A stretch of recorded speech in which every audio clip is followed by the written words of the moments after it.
Good morning, everyone. It is a couple of minutes past 9:30, so I'd like to call the March 19th meeting of the Nevada System of Higher Education Ad Hoc Committee on Higher Education Funding to order. Our meeting is being video conferenced between the Legislative Building in Carson City and the Grant Sawyer Building in Las Vegas. The meeting is also being live streamed on the Nevada Legislature's website. That link is available on the agenda. Once again, we'd like to express our thanks and appreciation to the legislature for making their facilities available for this committee's work and its ability to participate statewide in this effort. I'm going to ask the secretary to call a roll for both voting and non-voting members, and we'll do so slowly. We're having a little bit of trouble seeing who's sitting where in Las Vegas, and so I've asked Heidi to assist me in filling out a seating chart so that I know who to call on during the course of the meeting. For us in Carson City, let's begin the roll. Well, we'll just go through the membership and call it slowly, though, if you would. And if you're in Las Vegas, please raise your hand when you announce your name so we can identify you. The screen isn't covering everybody. So let's proceed. Thanks, Tony. Justice James W. Hardesty. Present, thank you. Chancellor Patricia Charlton. Present.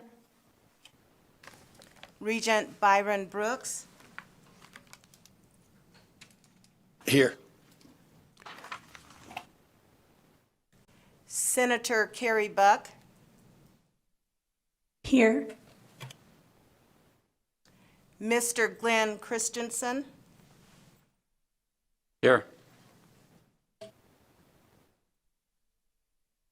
Mr. Richard Combs. Here.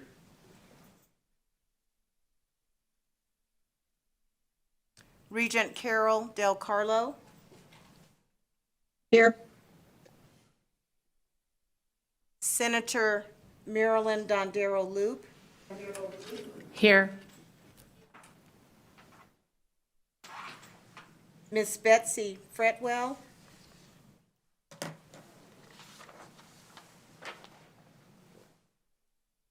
Miss Betsy Fretwell. Please mark Ms. Fretwell as excused. Assemblyman Ken Gray. Here. Regent Stephanie Goodman. Here. Assemblywoman Erica Mosca. Here. Mr. Tony Sanchez. Here. Miss Yvette Williams.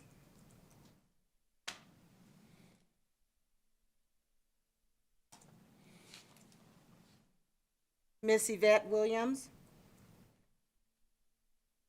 Absent. Dr. Kyle Dalby. Here. Dr. Peter Breed. Present. Miss Lindsay Sessions. Here. Miss Susanna Stancute. Here. Miss Amy Stevenson. Here. Mr. Chris Fatone. Here. Miss Stacy Wallace. Here. That concludes the roll call. Thank you. We have a quorum here, and I'd like to have the chancellor identify for us any members who might be a little tardy, and we'll be sure to mark them down as present after they've arrived. We'll do the same up here. I'd like to acknowledge that we are joined today in Las Vegas by the NSHE Associate General Counsel, Linda King, who will ensure we remain compliant with the requirements of the open meeting law throughout our meeting. Thank you, Ms. King, for being present. I'd like to turn to agenda item number 1, public comment. As we begin agenda item number 1, I want to note that there will be 2 opportunities for public comment today. This opportunity and an opportunity at the end of the meeting. No action may be taken on a matter raised under this item until this matter is included on an agenda as an item on which action may be taken. As noted on the agenda, public comment can be made in person at either meeting location. Additionally, those wishing to provide public comment telephonically may do so by calling 888-475-4499. At the prompt, please enter the meeting ID number, which is 873-8140-3793, and press pound. If you need those numbers repeated, please refer to the top of the first page of today's agenda. At this time, I'd like to invite those wishing to provide public comment in Carson City and Las Vegas to approach the witness table. As you approach, please begin by stating your name for the record and spelling your last name. Also, please keep in mind that comments will be limited to 3 minutes per person. We have a handy-dandy little timer box up here that's been supplied to me by the legislature and to Ms. Ava, who will be running this and bumping me if someone runs over. We've got a lot on our agenda today, so we are going to try to maintain pretty close eye on the time requirements for all presentations. So beginning in Carson City, yes, sir, would you identify yourself and offer the public comment you'd like to make? Good morning, Chair Hardesty and members. Kent Irvin, ERVIN, for the Nevada Faculty Alliance, the independent statewide association of professional employees at NSHE. We work to empower our members to be fully engaged in our mission to help students succeed. Thank you for your work on the important task of improving funding for public higher education in Nevada. We have submitted written public comments to provide context for some of the presentations today. Regarding self-supporting accounts, improving transparency and accountability is important. Many student fees have been established outside of the state-supported budgets. A good funding formula would provide for offering courses and student support without resorting to extra mandatory fees. In February, Chair Hardesty asked each president to provide recommendations for improvements to the funding formula. The presentations today from GBC, TMCC, and WNC do so. We look forward to a public review of the recommendations from the other institutions. Naturally, each institution has an incentive to propose metrics to their own institution's benefit. The committee's job is not to favor a particular institution or category of institution, but rather to be fair and equitable in providing funding to support student achievement and the other missions of higher education. Some costs track with headcount, including student preparation. Some costs track with course credit hours. Some costs track with the level, undergrad versus grad versus professional. And some costs, like physical plant, are mostly independent of student numbers. A fair formula must take into account all cost factors rather than using a single metric. That adds complexity, but our institutions are complex. Our written submission questions the kinds of revenue that are included in the institutional comparisons per FTE by HCM strategists in item 6. Some revenues, like research grants, do not support instruction, including those in per student comparisons, did not serve to develop a fair and equitable formula. Finally, HCM is proposing outcomes-based funding models with a choice of the percentage of funding tied to those outcomes. Since outcomes metrics are necessarily delayed, some by years, any funding tied to those metrics should be phased in over several years to allow institutions a fair chance to meet their goals. We look forward to continuing to work with you through this process. Thank you very much. Thank you, Mr. Irvin. And as you noted in your remarks, you had submitted written comment. I wanted you and your alliance to know that those comments were circulated to the committee for their review. Anybody else in Carson City who'd like to offer public comment? All right, anyone in Las Vegas, Chancellor, who would like to offer public comment at this time?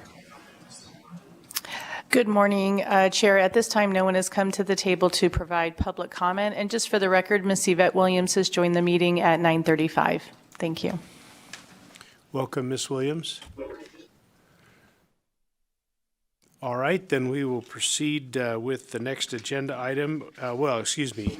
Excuse me, Chair. Yes, If you could ask for the call-in public comment. I was just about to do that. Thank you. So let's invite those who may wish to call in. Just as a reminder, the call-in number is 888-475-4499. The meeting ID number is 873-8140-3793, and press pound. Is there anyone on the line who'd like to make public comment? Can the legislative staff let me know? Thank you, Chair. The public line is open and working. However, there are no callers at this time. All right, thank you. Then I'll close public comment and move on to agenda item number 2. I'd like to share some opening remarks for today's meeting and catch the committee up on an awful lot of things that have been taking place since our last meeting. I'm sure you've observed from the materials that we've circulated and today's agenda, it's going to be a busy and perhaps a long day. For that reason, it's important we stay focused and cognizant of the time, as well as the time estimated for each agenda item.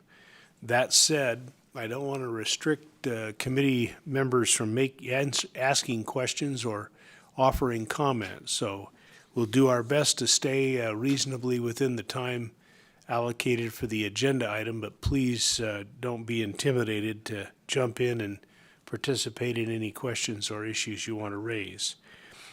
To assist us in maximizing our time, NSHE has offered to use its host fund to provide lunch today. I'd like to thank you very much for that opportunity and appreciate that, as I'm sure my fellow committee members do as well.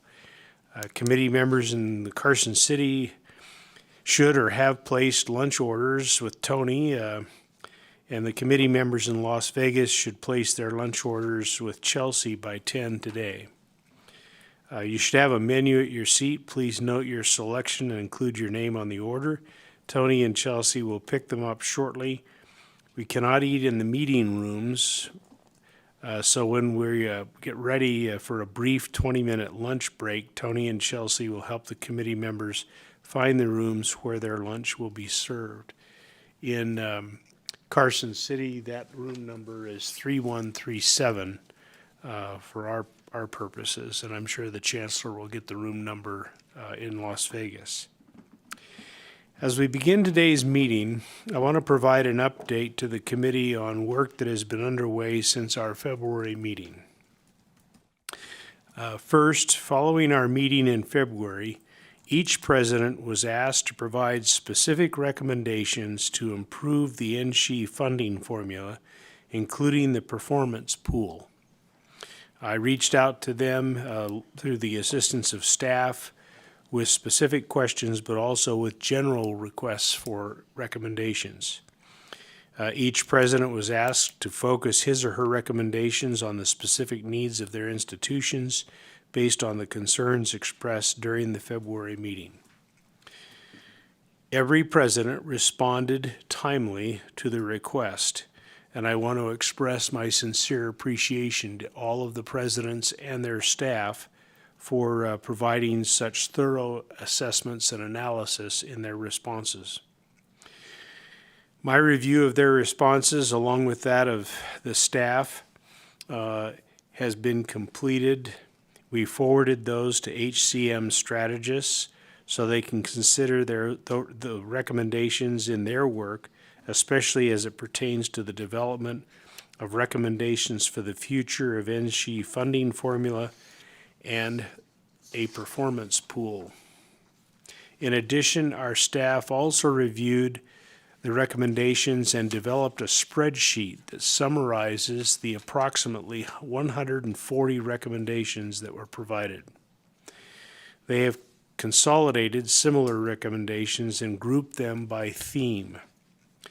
They are now in the process of adding additional detail, that is, our staff is, regarding possible data sources for student attributes and baseline funding estimates for recommendations for additional funding. This will create both a summary of the recommendations and a possible roadmap for next steps as the committee begins discussing and developing recommendations. Once the spreadsheet is complete, we will distribute both the summary spreadsheet and the individual responses from the presidents to the committee and post on our website. This will be prior to the next meeting in April. So you'll have an opportunity to review all of this material. I think you'll find it to be very helpful and insightful. What I witnessed in reviewing them was some common themes that emerged. One thing that did not get done since our last meeting was the meeting minutes. There was a delay in our committee staff gaining access to the audio recording, which resulted in a late start drafting the minutes. Our team has come up with a way to expedite this process moving forward, so have both February and March meeting minutes available at the April meeting for review and approval. Additionally, HCM Strategist has been conducting interviews to learn more about people's perceptions of the current NSHE funding formula and their thoughts and ideas to improve that formula. It is my understanding that of the 31 interviews scheduled, more than half of the interviews have been completed. I'd like to thank those who have been interviewed, which includes every member of this committee, for making time in your schedules to share your insights and ideas. Chancellor, as our Vice Chair, do you have anything you'd like to add before we begin with the meeting? Yes, good morning, and thank you so much, Chair Hardesty. For the record, Patty Charlton, Chancellor, Nevada System of Higher Education. I want to start by really thanking the chairman for his foresight to begin the process by hearing directly from our presidents at each of our institutions in terms of what they recommend for revisions to the funding formula. I am looking forward to hearing from our remaining 3 presidents during today's meeting. As the chairman indicated, there are already common themes emerging from the institutions that will likely guide our final recommendations, including the call for additional investments in higher education, such as we heard last meeting about a tax increase and then also numerous enhancement requests. As I indicated at our February meeting, I recognize that we as supporters and representatives of higher education, we will continue to advocate for additional state support for higher education. However, the funding for this study was to review the funding formula, which is our primary mechanism for allocating base funding to our institutions. While the presidents have shared their concerns regarding the funding formula, HCM has also been clear in its previous assessment that our funding formula is considered a Type 4 or advanced formula because of a number of the factors that are included, including its focus on student outputs in the form of course completions in the base formula, and a clear focus on student completions in the performance pool, including outcomes for our underrepresented students, low income, and our transfer students. That said, there are clearly concerns across the institutions about the formula, and as such, we have an opportunity to make recommendations on the distribution of those funds. We will have, through the process of this study, the opportunity to develop recommendations that call for additional investment in higher education, and we need to ensure that we do that through that distribution of state funds. I appreciate both the governor and the legislature in their support through the appropriation and the bill that guides this NSHE study. And I'm confident that as we continue our work, we will develop a list of enhancement requests. Today, we will also hear from HCM as they do a deep dive into our existing NSHE funding formula. It is now time for us to begin this difficult work, roll up our sleeves, and start the work of talking about how our current pie is divided, and not just asking simply for a bigger pie with respect to the challenges of our state.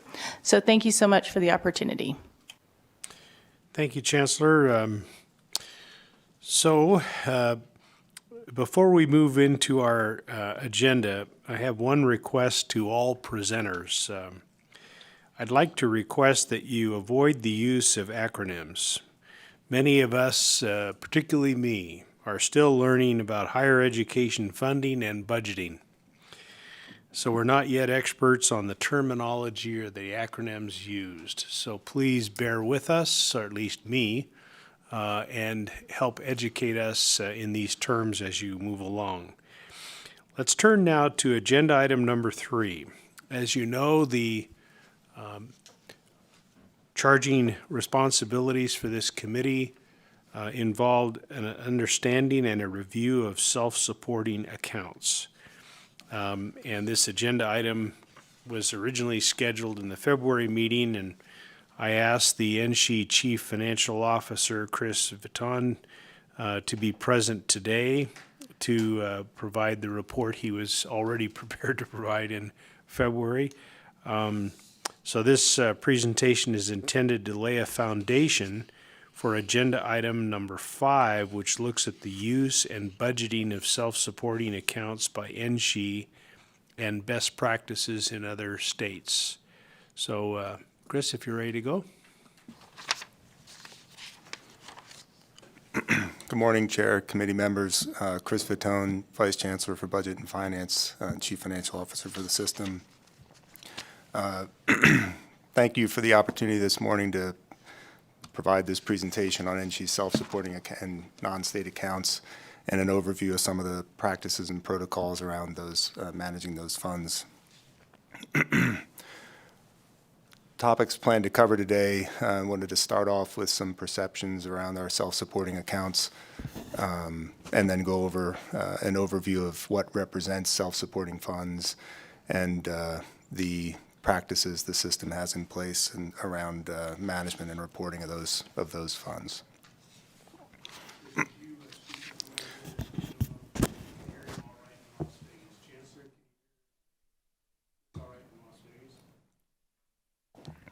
Okay. I'll try to sit as close to the mic and work on my voice. Thank you. Okay. Apologies. Thanks.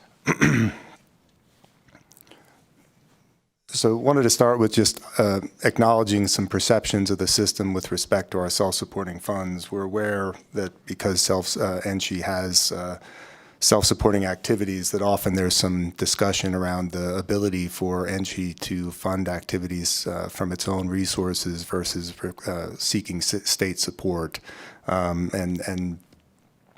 Because of those available resources, we understand those discussions and encourage them. In addition, we understand that there's concern around the transparency, and we're seeking to improve that transparency, and certainly hope that my presentation today helps in that conversation. Wanted to highlight this is the what the distribution of resources through the system between state-supported activities and non-state activities. So on the right side of your chart, 47% of the system's 2023, FY23 revenues and expenses were in the state-supported operating budget. Now that's state-supported, that is not just state appropriation. So within that 47%, you'll notice in both the state and non-state sides, there is student fees. Within the state-supported accounts, 34% of that side of the pie is student fees. So when you look at the state revenue sources, 31% is state appropriation and 69% approximately non-state sources. But in terms of the state-supported operating budget in total, that includes the allocation to the state budget, 47% or just less than half of the system's activities are in the state-supported accounts.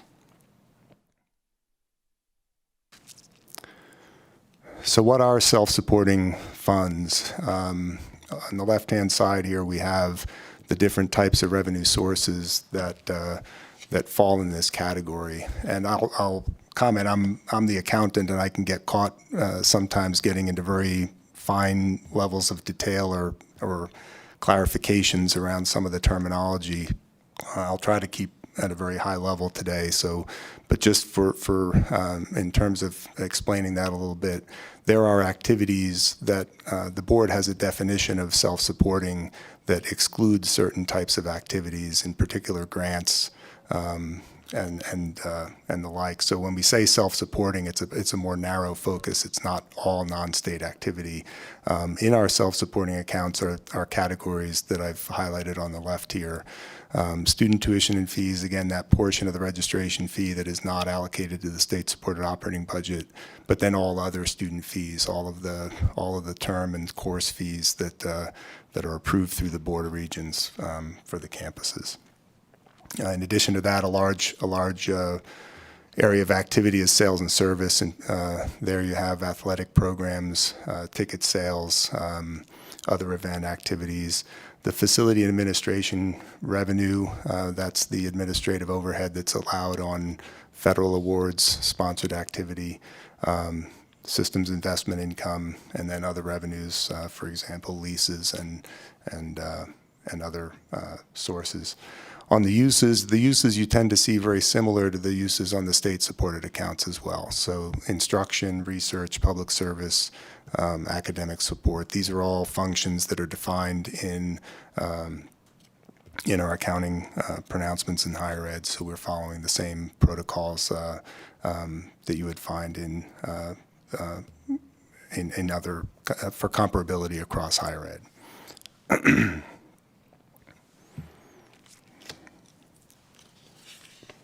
So just wanted to cover some of the board's policies covering self-supporting programs. I think as you've heard often, concern in public comment or note in public comment that the board has a budgeting policy that only requires activities in excess of $250,000 to be in budgeted accounts. I would note, in addition to that, that does not prevent the campuses from budgeting smaller accounts. That's simply the requirement. So often campuses are budgeting amounts lower than this, but this is the board's policy threshold, and that this policy was adjusted more recently to reflect the size of the system and concern that system accounts, both in the administration of campus budgets and at the board level review of those budgets, the amount of detail involved, weighing the cost benefit of the level of detail being provided and being managed. So trying to reflect a balance between the cost of budgeting multiple accounts and monitoring those versus the reflecting the growing size of the system. Again, this is not a limit that prevents campuses from budgeting lesser amounts. It's simply the threshold at which they must be.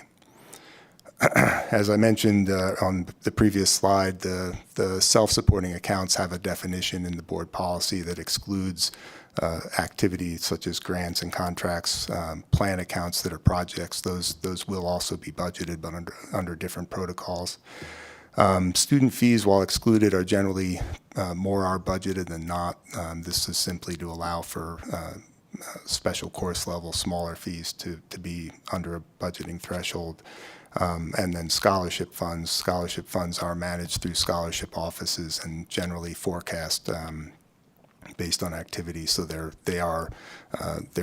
not budgeted through budgeting offices, but they are budgeted through the financial aid offices that manage those programs. Annually, the board receives reports that include both new year budgets and prior year budget actuals that are reviewed, including explanations of variances from the campuses.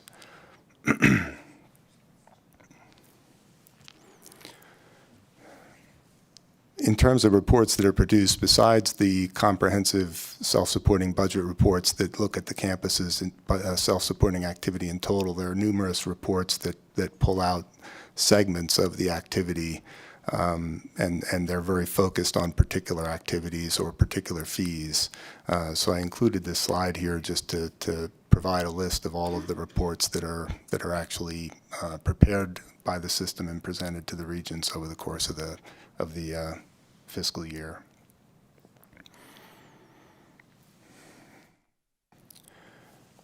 During the 2021 legislative session, Assembly Bill 416 required the legislative auditor to conduct performance audits of the Nevada system of higher ed.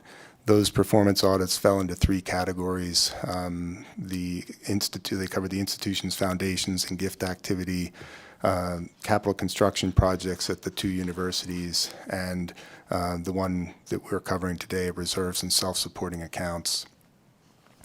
These audits were conducted in the interim 21-22, and they were presented, or they were finalized in the fall of 22 and presented in January 23 to the Legislative Audit Subcommittee. These audits focused on financial activity related to self-supporting and reserve accounts for fiscal years 2018 through 2021, and when necessary and available, they included activity through fiscal year 2022. Wanted to cover a short summary of the auditor's observations. The audit was concluded, and they provided 13 recommendations to improve system policies, system-level oversight, and reporting templates. Some of the more the themes in their recommendations are summarized for you here. They noted that the institutions appeared to make a concerted effort to utilize all their state appropriations before other types of funding. That observation carried some recommendations, and I think I'll cover those on the next slide. In addition, they noted some activity that was managed between campuses. So as the system has attempted to implement some level of shared services within the system, that has resulted in some inter-campus activity.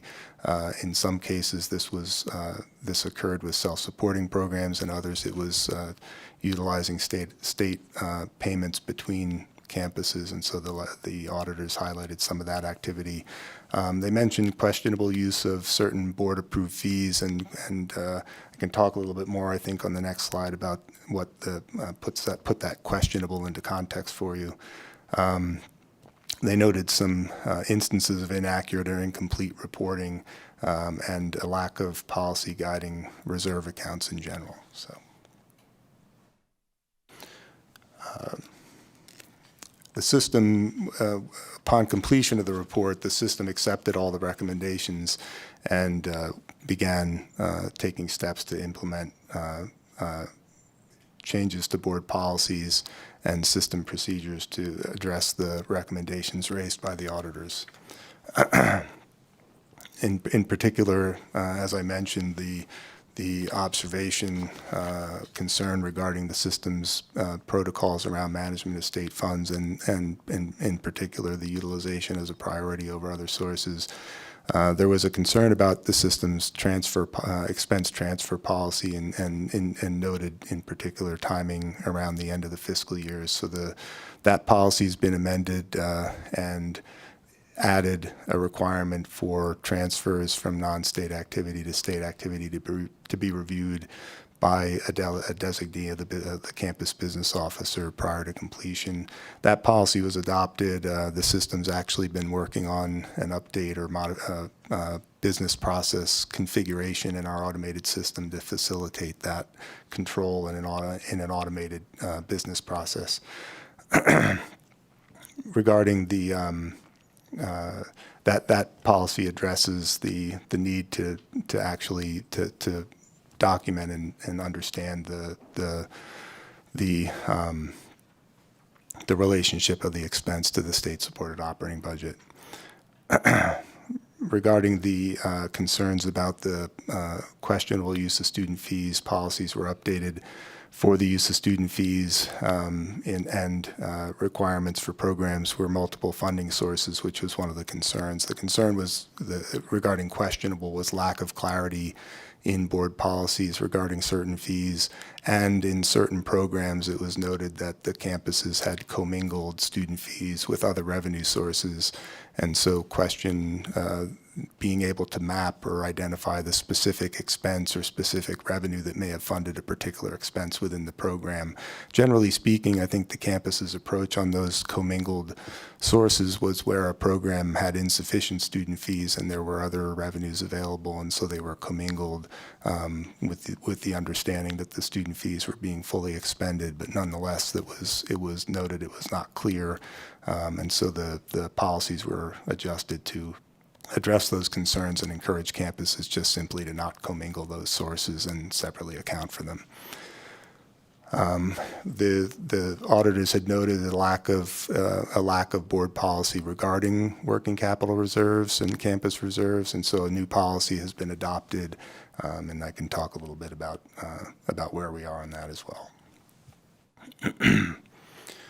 Regarding the concern of a lack of inconsistency in reporting and some reporting errors, some policies were adjusted to add reporting requirements around fees that did not have a current reporting requirement. So similar to some of the reports you saw on an earlier slide, new reports have been added that'll be provided in the current reporting cycle to provide a summary of the fiscal year activity within certain categories. In addition, policies were modified to provide clarification around certain types of reporting, and more emphasis has been placed as we've been working through the first round of new reports under these policy revisions, so that the system office can take a more active role in reviewing and validating the campus provided information as the reports are assembled. So what are our next steps following the audit and continuing to improve system oversight and transparency and accountability? That is true not just in the self-supporting, but in all reporting through the system. In addition, the work with this committee, I know you have on your agenda today, work from our consultants, HCM strategists, to help with an oversight of best practices for your consideration and recommendations.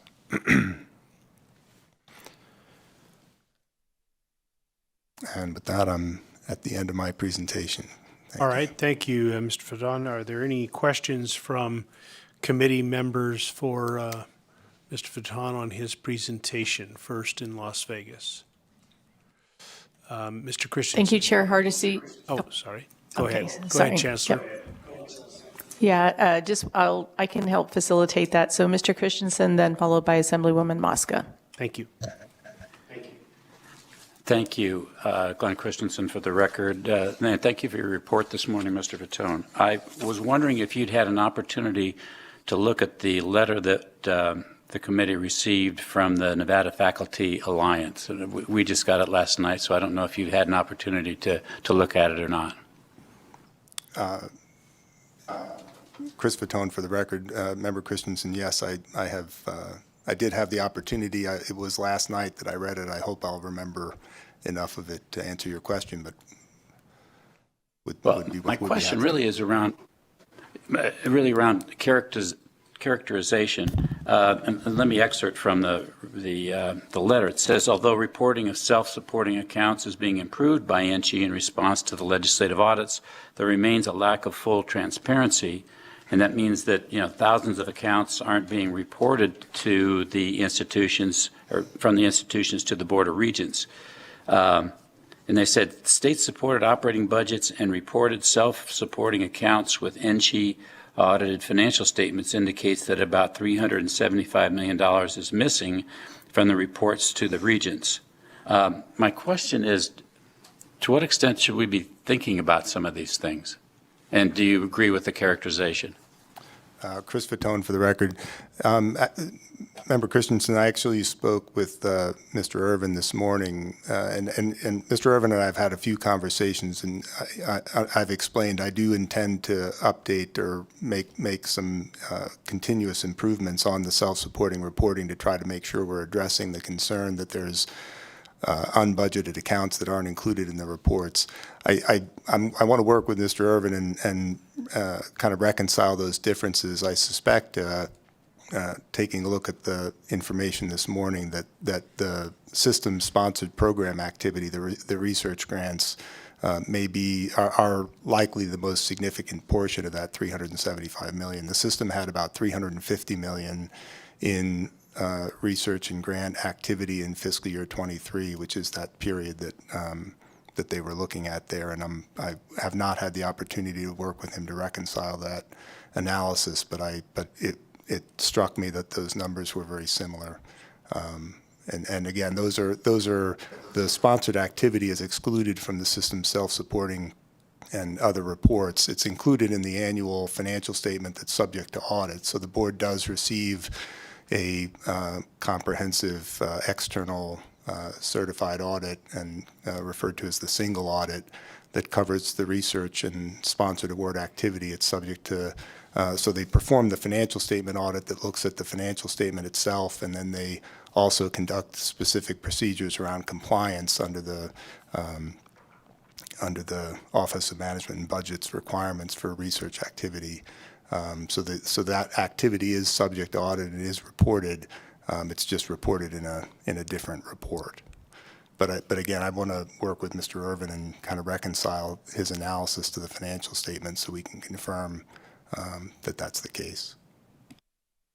Yeah, just looking at the number of reports, it looked fairly extensive, and then I was reading that, and I couldn't reconcile the two, so I'd appreciate it. You got back with us on that. Thank you.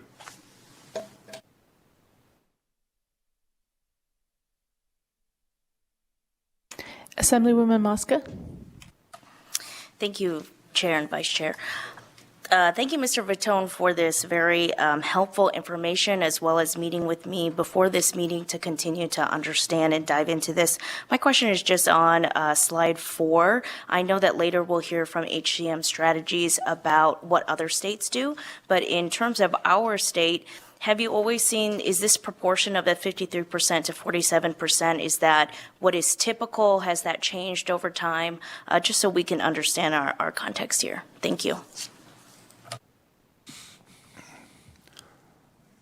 Chris Fatone for the record, Member Mosca. Thanks for the question. This is a fairly typical distribution, at least within recent history. I've not trended this over, say, the past 10 years or so, but certainly in the most recent cycles of the state biennial cycle, this is a fairly consistent distribution between state and non-state. Thank you. Any other questions? Next, we have. Go ahead. We do. We have several questions down here in Las Vegas. So Regent Goodman, Regent Brooks, then Senator Dondera-Loop, Ms. Williams.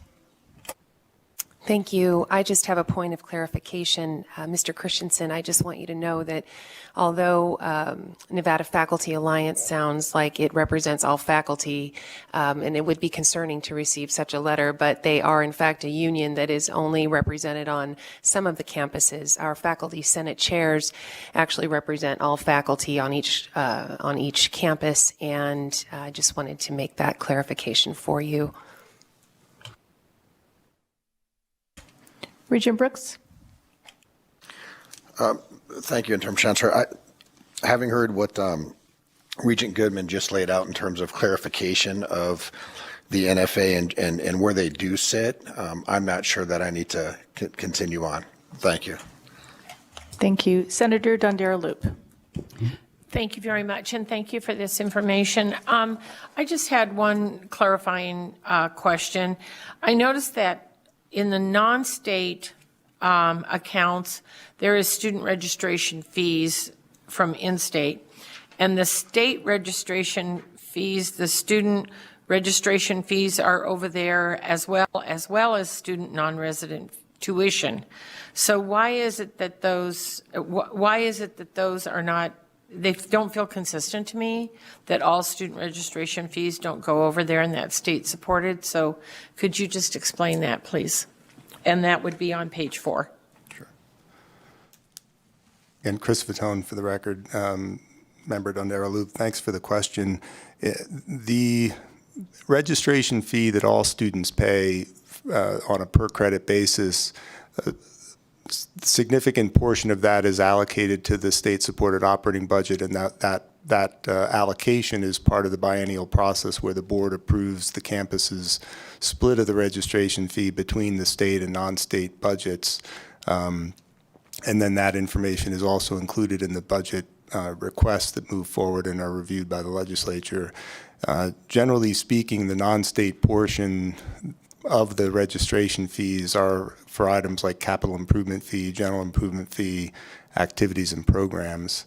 The other fee that you're seeing there, the student non-resident tuition, that is 100% allocated to the state-supported operating budget.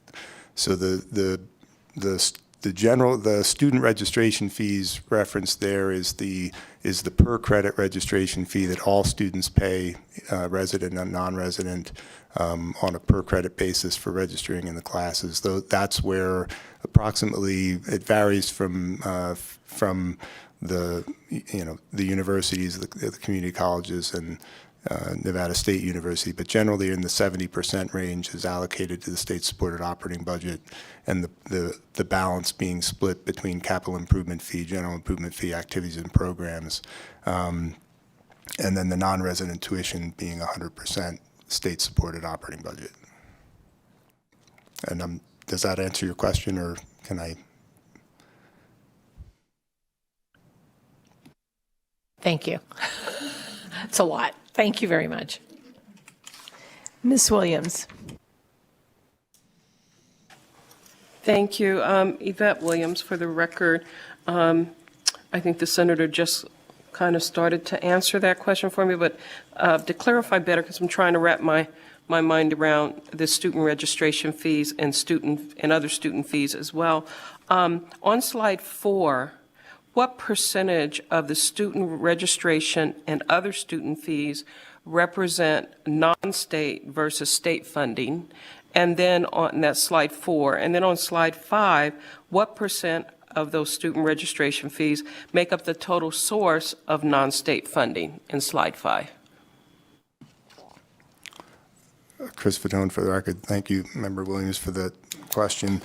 On the state-supported operating budget side, so looking at slide 4 and the pie chart, 47% of the total being state-supported, 34% of that portion is student registration fees and non-resident tuition.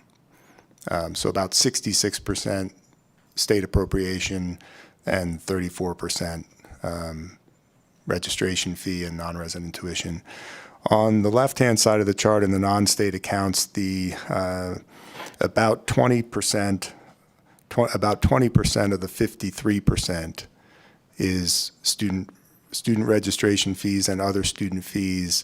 The student housing and dining is considered auxiliary, and that actually is categorized as sales and service. So that is not, when I have the 20%, does not include the housing and dining charges. However, that's the other student fees are categories like differential fees, special course fees, some other program fees, student health fee, things of that nature.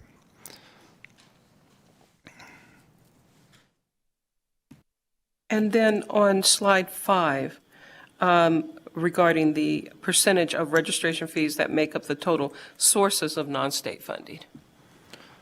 Thanks again, and I apologize for not getting that, answering that portion, but on the non-state portion, about 200, the non-state portion, that is in the self-supporting activities for fiscal year 23 included about 636 million of total activity. Of that, 241 million. So roughly, I didn't actually do that as a percentage. That's okay. But about That 241 million gives out me of an idea. 636 million on that category being student fees. Thank you. Okay. This is Patty Charlton for the record. Just a point of also clarification for Mr. Christensen. In addition to other reporting that our Board of Regents receives on an annual basis, there is a sponsored projects report that goes to our Academic Research and Student Affairs Council, and so that is, or committee, I'm sorry.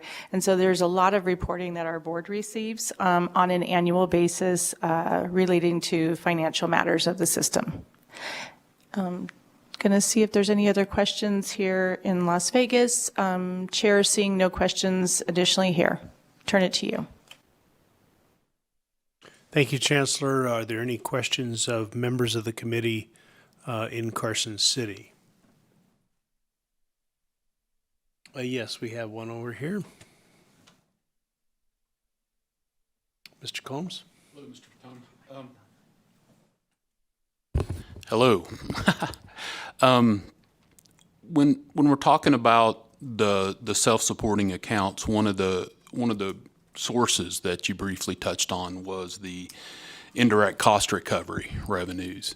I wonder if you could expand on that just a little bit, including give us maybe the magnitude of how much that is in a year, and then just help me to understand what those indirect cost recovery revenues cover in terms of. It sounds to me anyway like those are from possibly federal grants where they're funding some of your possibly your staff, but definitely probably your plant and things like that. So how are those things funded originally, and then how is the indirect cost recovery revenue treated once it's received back? Chris Fatone for the record. Thank you, Member Combs, for the question. I think that I would have to say that the management of those funds happens at the campus level, and each campus may have its own specific protocol for how the indirect cost recovery revenues are allocated back to the units that are generating the sponsored activity, and more specifically how those funds are used on the campus. I would say, though, that generally, so the revenue is received through federal, a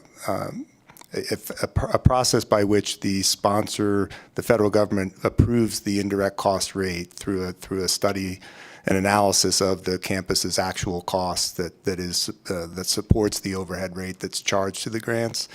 Those revenues then represent the indirect cost that the grants are charged the direct costs of each award, and the indirect costs are billable as a percentage of those direct costs. The distribution of those revenues and use of those revenues on the campus, again, it's determined generally by the campus. However, I would say that primarily they're used to support research infrastructure, to provide, it's a source of funds that campuses often use to provide startup packages for hiring new researchers. It is, as you noted, a source that may be used for a portion of facilities expansion or improvements and maintenance as well. But generally those specific protocols are determined at the campus level. So just the magnitude. Oh, I'm sorry. Again, and then also, based on what you just said, is it safe to assume that the state is funding some of those costs originally that get indirect cost recovery revenue? So the magnitude question first, on the self-supporting budgets, as I mentioned earlier, the total for FY23 was approximately 636 million. Of that, about 54 million was indirect cost recovery. So the system's total annual expenses for fiscal year 23, state and non-state, was about 2.2 billion. Of that, 54 million is what you're is what was in the campus's self-supporting activities for indirect cost recovery. The second part of your question, in terms of the sourcing of expenses that would have been considered in in determining the overhead rates, it's I think you'd have to look at the analysis in each of those cost studies to confirm. However, it is a administrative overhead that is looking at administrative costs and facility costs. And so it's, to the extent that some would be O&M or operations and maintenance on the campus, yes, that's possible, yeah.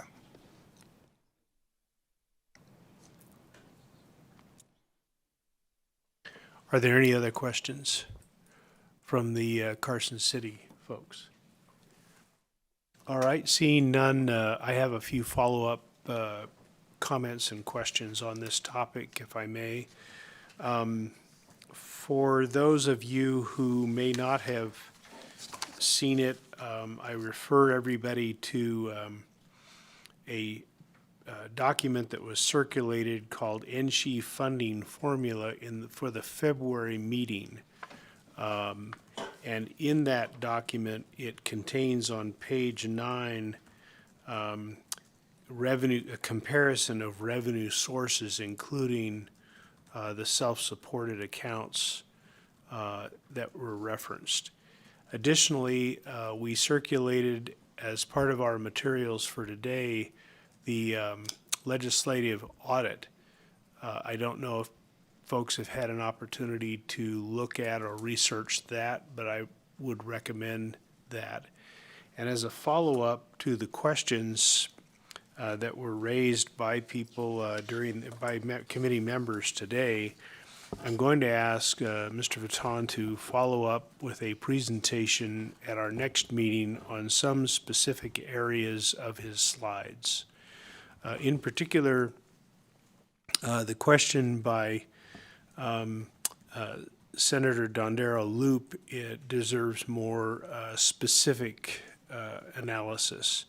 The allocation of student fee increases and how that's arrived at by the board, I think, was the essence of her question, and I'm not sure we fully addressed that, at least not to my satisfaction. Secondly, I think it would be helpful to expand on the questions asked by Ms. Williams in terms of how those percentages are arrived at as a component of the non-state and state support. What guides the Board of Regents in making those allocations of those amounts? Is there a policy to that effect? Would be helpful to know. And when the board is faced with questions about raising student fees, how are those assessed? Are the raises strictly for the categories you mentioned, Mr. Vuitton, for the non-state support, or are there raises that are made for state support that are different, that don't go into the non-state support? And as to indirect cost recovery, is there a formula that helps define and explain how those allocations are made for indirect cost recovery, and what is the front-end load that is attempting to be recovered? I imagine that's calculated somewhere and would be part of this process, especially if the state is funding the upfront start of that process. Those are some of the questions that I had, and some additional ones that I'll convey to you between this meeting and the meeting in April. If any members have additional questions on this topic, either as a result of this presentation or HCM's presentation, and you think of it after the meeting, would you please convey that to Heidi or Crystal and me, so that we can make sure that we get this channeled over to Chris to address. Are there any other questions from committee members on this topic at this point? Chris, do you understand the questions I've asked? Yes, thanks. Okay, thank you. All right, then with that, let's move on to institutional mission funding priorities. And we had three institutions that had, weren't able to get in on the February presentations. For that, I apologize. We just ran over, and it was not intended to insult anybody or to indicate any priority between and among the institutions. As a reminder for the committee, each president was invited to provide an overview of their respective institutional mission, how the mission guides budget priorities. They will also share how the current funding formula impacts the institution's ability to meet its mission and recommendations for improving the allocation of state funding under the current funding formula. As the presidents approach, I want to remind them that we've allocated 20 to 25 minutes with an additional 5 minutes for questions. While many of the presentations went longer than anticipated in February, I think the remaining presidents are mindful of the time limitation, but I don't want to undercut your presentation. We'll do our best to stay within it, but we want to make sure that it's thorough, okay? Additionally, I want to advise the committee that Great Basin made some revisions to its slide deck for this meeting. So the slide decks for TMCC and Western Nevada have not changed since the February meeting. So the order in these presentations begins with Great Basin College. Welcome. Thank you for being here. Thank you, and good morning, Chair Hardesty, Vice Chair Chancellor Charlton, and esteemed ad hoc committee members. I'm Dr. Amber Dinelli. I'm the Associate Vice President at Great Basin College, and I'm presenting today on behalf of President Joyce Helens, who will retire in June, and I will be coming in as the interim president on July 1. And I appreciate the opportunity to be here today and visit with you. I'm going to give a summary of what you're kind of seeing here, summarize this slide on our mission and our vision. Our vision and our values align well with our mission, which is transforming lives through education. By preparing students for lifelong learning and our global workplace, we are equipping them with the tools that are needed to succeed in an ever-changing world. Our focus on industry training, healthcare, teacher education, and liberal arts reflects a comprehensive approach to education that addresses both individual and community needs. Additionally, our commitment to building partnerships with communities we serve, our NSHE institutions, and global outreach demonstrates our dedication to our collaboration and collective impact. These values will surely contribute to creating a vibrant and supportive educational ecosystem that benefits not only our students, but also broader communities and beyond.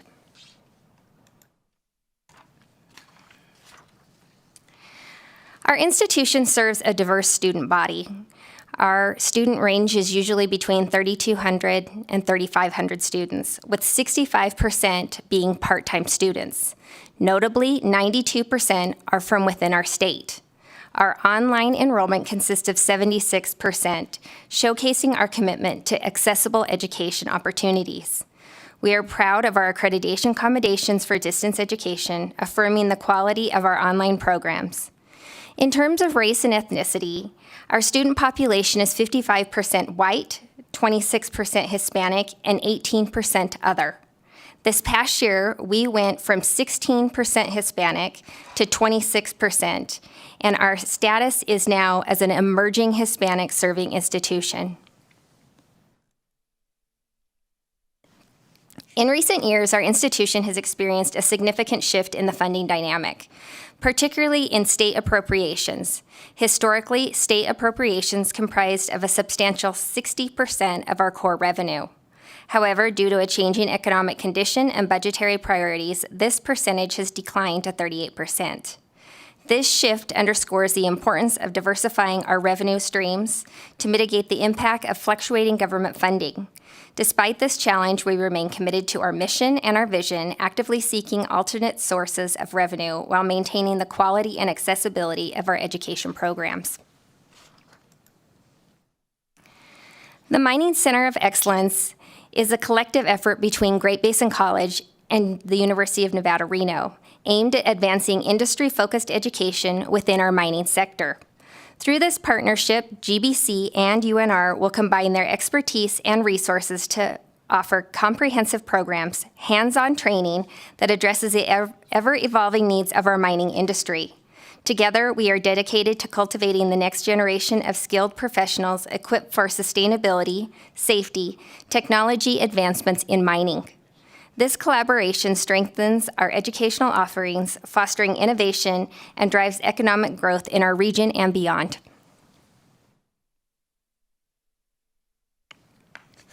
Great Basin College plays a vital role in providing skilled workforce for rural Nevada through a range of specialized programs tailored to meet the local industries, with programs like diesel technology, electrical systems technology, industrial maintenance technology, instrumentation technology, and welding technology, offered across multiple campuses including Elko, Winnemucca, and Ely. GBC equips students with the technical expertise needed for various roles in industry, such as mining, manufacturing, and transportation. Additionally, the manufacturing machinist program that we have in Pahrump provides training in precision manufacturing, fulfilling the demand for skilled workers in the manufacturing field. GBC also addresses the critical need for qualified drivers in rural areas through our commercial driver's license program, which is based out of our Elko campus. Furthermore, GBC offers healthcare programs and teacher pathways for both elementary and secondary education, ensuring a pipeline of qualified professionals to meet the healthcare and educational needs in our rural communities. These programs not only contribute to the economic development of rural Nevada, but also empower individuals with skills and knowledge necessary for successful careers in our local communities. In addressing the challenges of providing mental health resources, Great Basin College has made a significant stride through strategy initiatives, primarily starting with the SAMHSA grant and the funding that we received, $131,906, and a generous contribution of $46,000 from our community partner, Elko Federal Credit Union. GBC has enhanced its capacity to address mental health needs. This financial support enabled the acquisition of Better Mind, a comprehensive counseling service offering 24/7 access to mental health resources. Since Better Mind went live in November, we have had 31 students access these resources, demonstrating its immediate impact and importance. GBC utilizes part of this funding to facilitate initiatives led by our Human Services faculty members, Oscar Sita and Dr. Gerardo Wentz. And they did some extensive training and then created an online program where we trained. It's a 6-hour training. So the fact that we were able to train over, at this point, 230 students, employees, and alumni on applying mental health first aid to our community and our college is significant. Additionally, we have implemented Living Works Start Suicide Prevention Training, certifying 12 individuals, and we also conducted an in-person suicide prevention training, and we've had 24 participants be certified to date.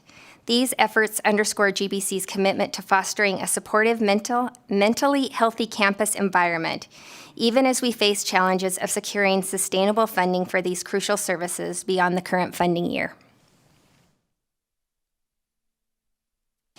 In aligning our funding priorities, we recognize the pressing needs to address various operational challenges and strategic initiatives for Great Basin College. A primary concern is recruitment and retention of qualified staff, particularly in programs where industry salaries surpass those of our community colleges.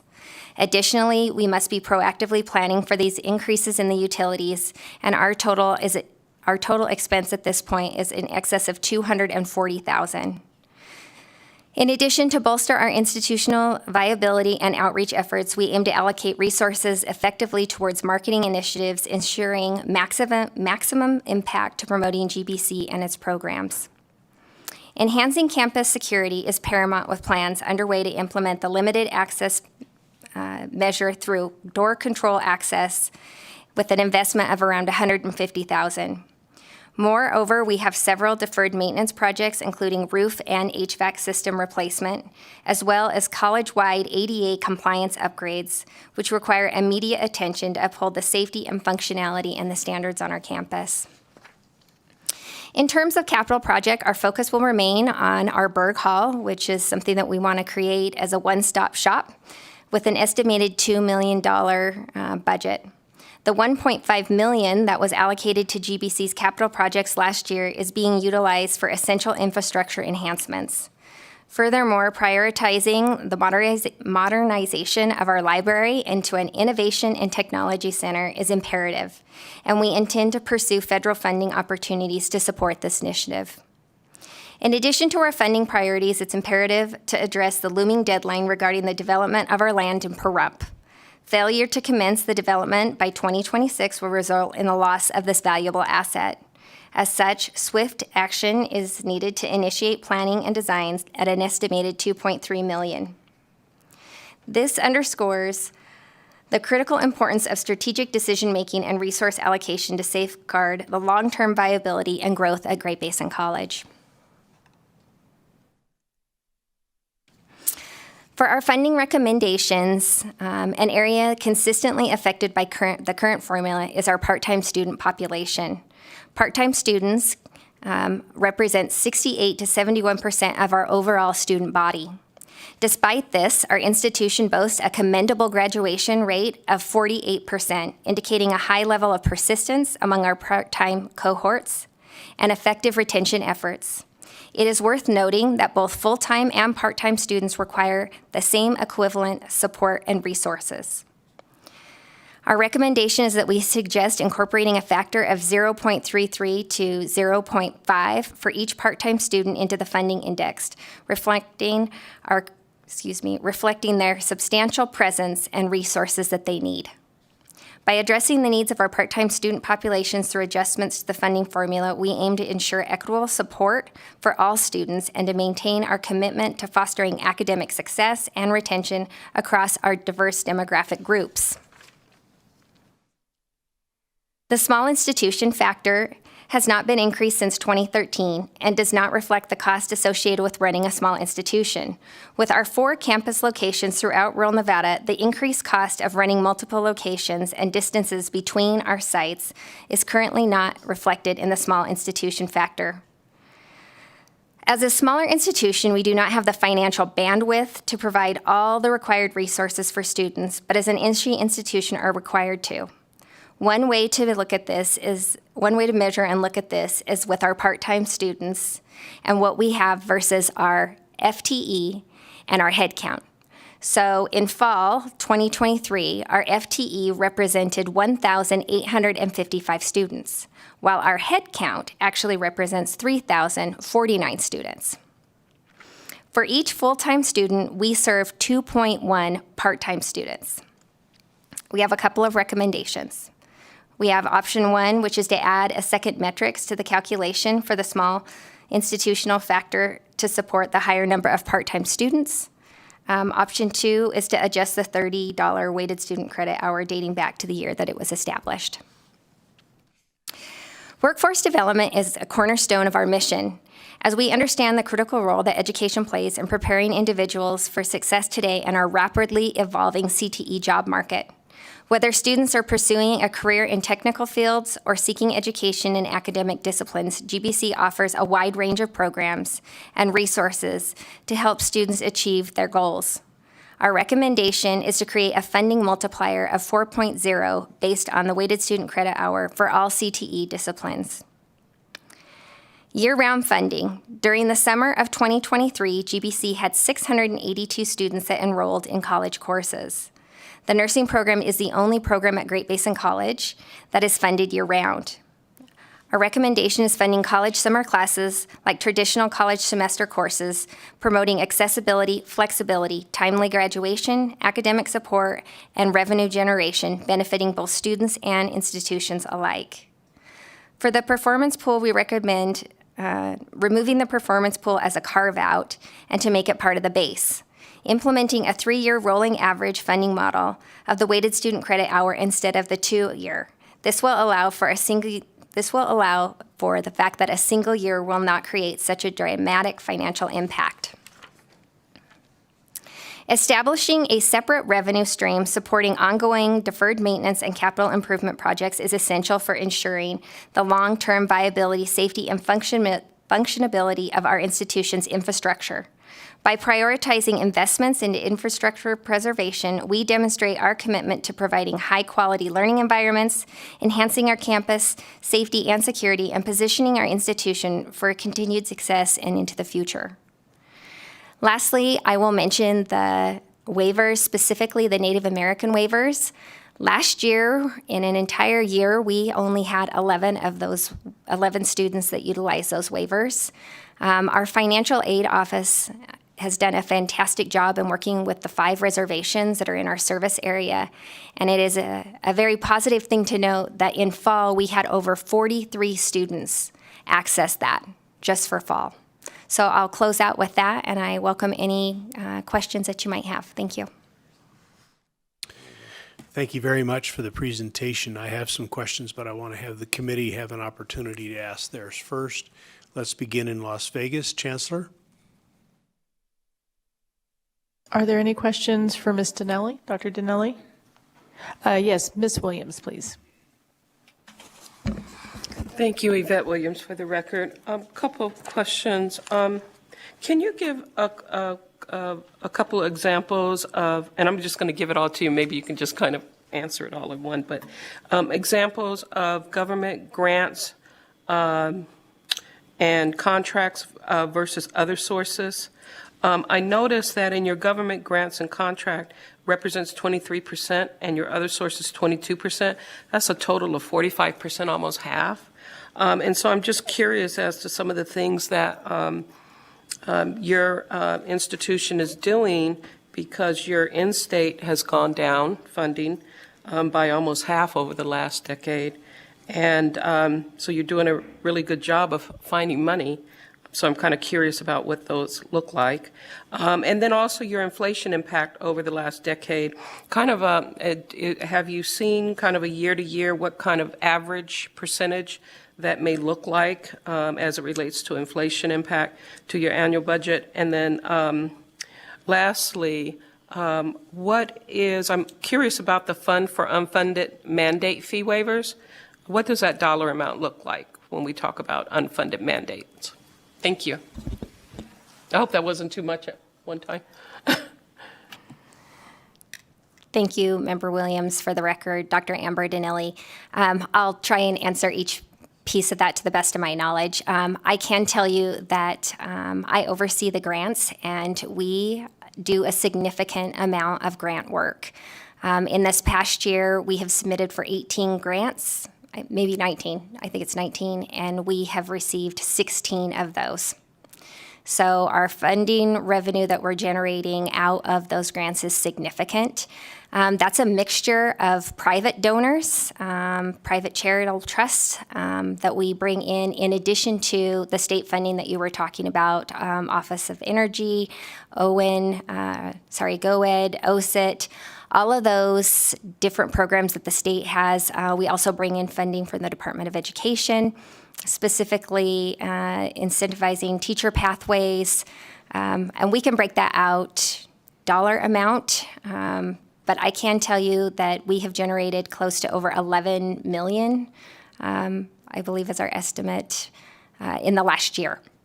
So how is Great Basin College surviving? It's off of getting very, very creative in the grants and the programs that we are offering and working with multiple revenue streams, whether it be state or private.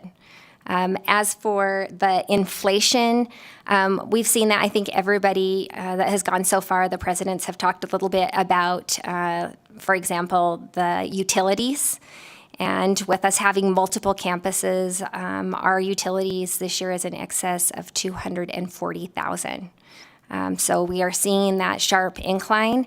And as we are looking at preparing our biennial budgets, what that increase is going to continue to look like for us. And then your last question, could you restate that? Excuse me, I was curious about the unfunded mandates. So, thank you. For the record, how that's impacting you and Yeah. what that dollar amount might look like. And then getting back to the inflation, do you have kind of or have you done an analysis to give us an indication of what that might look like annually and maybe forecasting? And I know that's difficult to do. Thank you, Member Williams. For the record, Dr. Amber Dinelli. And I can tell you on that piece, we are forecasting currently. We have a brand new Chief Financial Officer, Tony Asti, and so he has only been with us about a month, but it is definitely a process that we're working through. I can't give you a figure on that today. As for the last piece of what you were talking about, the waivers and the unfunded mandates, is pretty significant when you go from 11 students to 44 in a semester.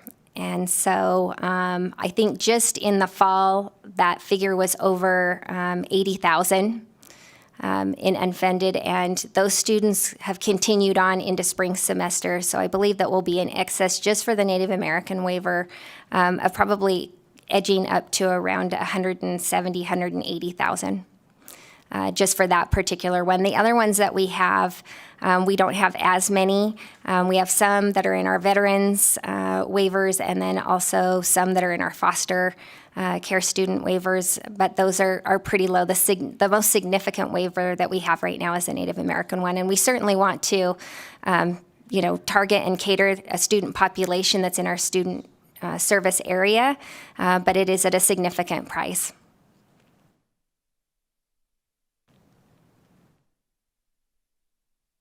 I hope that. Any other questions in Las Vegas before I ask a question as well? Ms. Donnelly, for the record, Patty Charlton, Interim Chancellor. I have a question on your slide related to, I think it's on your first slide, on your mission, Transforming Lives Through Education. You have a different published mission that's been established from the board. Is this an aspirational? Are you in the process of changing the mission statement? Just wanted to align the two mission statements. There's one approved by the board and then one different on the slide. Thank you, Chancellor Charlton. For the record, Dr. Amber Dinelli. Yes, we are in the process of looking at our mission. And so as when I started off, I mentioned that this was going to be kind of a summary of what we're looking at. And so that's the direction that we are going, is that transformation. And that's unique and different in all the different locations and student populations that we serve. So thank you for the question. Great, thank you. And then just for the record, and also to address Ms. Williams' question, regarding fee waivers in particular, wanted to also acknowledge that our interim committee on education, a legislative committee, is looking at fee waivers across higher education. So we'll be in a parallel providing information back to that body. And so wanted to thank the legislature for also looking at our fee waiver process. Thank you. Any other questions here in Las Vegas? Seeing none, Chair Hardesty, want to throw it back to you. Thank you, Chancellor. Any questions in Carson City? Yes, sir. Go ahead.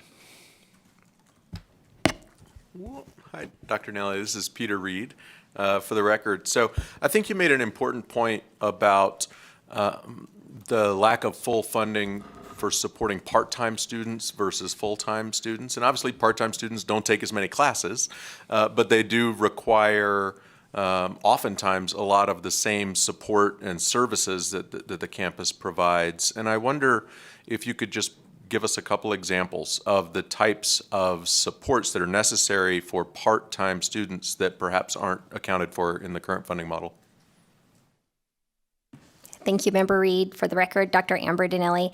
Absolutely. We treat our part-time students just like we would a full-time student. So the academic advising, the time that is spent with them, obviously they qualify for financial aid. So we have a limited financial aid office, but they would be required to spend the same amount of time on those students. We have several programs that actually cater to part-time students that are stackable credentials, smaller certificates, and so individual advisement of those particular programs. Also, for example, one of the most perfect ones is probably the Certified Nursing Assistant, CNA. So even though it's only 6 credits, which is about a part-time student, the time that we have to invest in those students for affiliation agreements, their background checks, getting them into facility, all of those pieces require internal work, and for a 6 credit, basically a part-time students. So that's probably one of the best examples that we could give.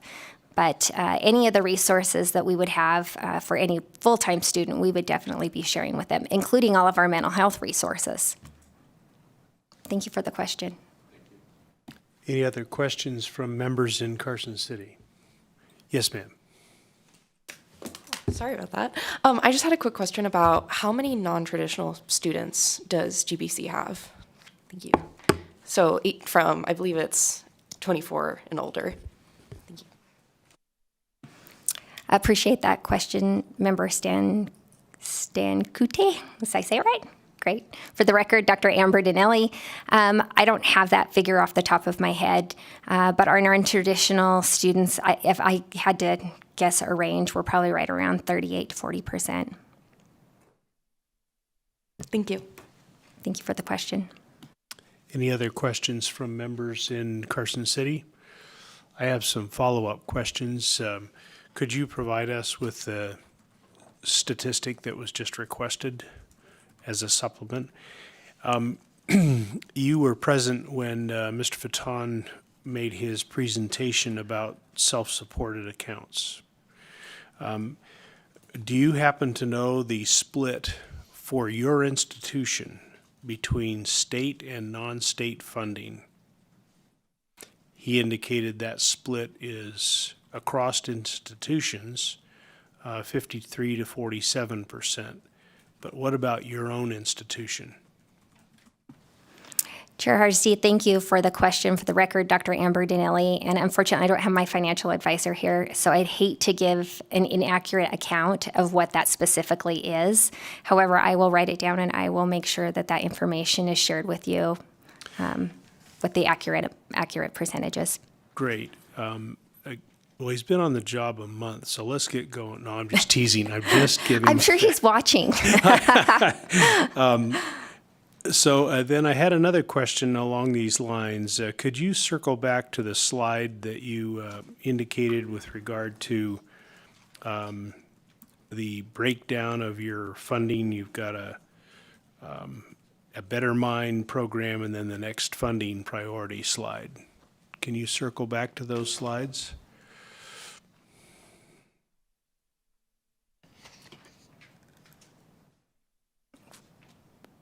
Which one are you? Okay, first of all, the Better Mind program. Sure.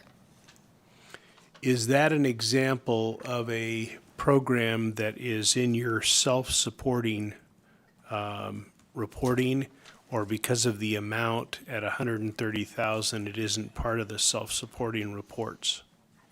Sorry. Thank you, Chair Hardesty. For the record, Dr. Amber Dinelli. So this funding actually is federal funding that came to the Nevada System of Higher Education through SAMHSA, and then each institution was given a specific amount based on the size of the institution. So that's where that $131,000 came from. Originally, GBC was allocated $60,000, and then as funding wasn't spent, we were allocated about another $48,000 for that total of $131,000, and then the private donor, which is the Elko Federal Credit Union. So that's it. That is an example of non-state funding. Those programs, and the real downside of anything that isn't state supported, and this is a very good example, is that while we need to provide mental health resources for our students, we know that we only have the funding for this with the addition of the Elko Federal Credit Union money to make it about another year. And then this funding will go away and we won't have it. And we know how important mental health resources are. So we have several different projects that we work on during the year of trying to figure out how we're going to fund those when they're not in that state-supported account. But we know that they're necessary. So thank you for highlighting this program. And then if you could go to your next slide, please.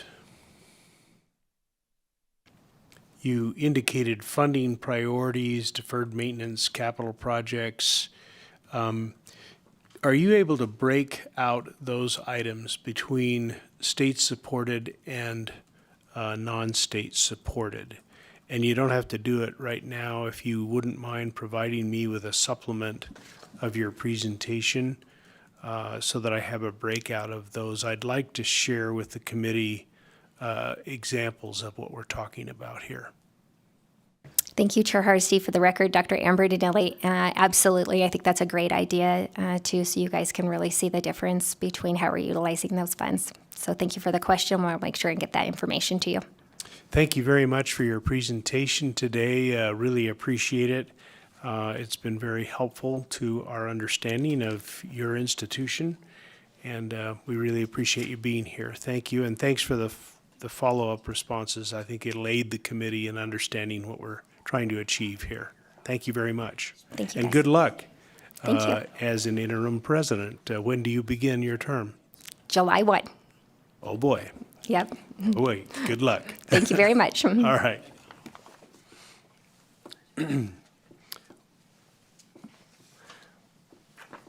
All right, committee, perhaps a short, I'll say 10-minute recess would be useful. And so we'll recess until, let's go 10 minutes after 11. All right? Thank you.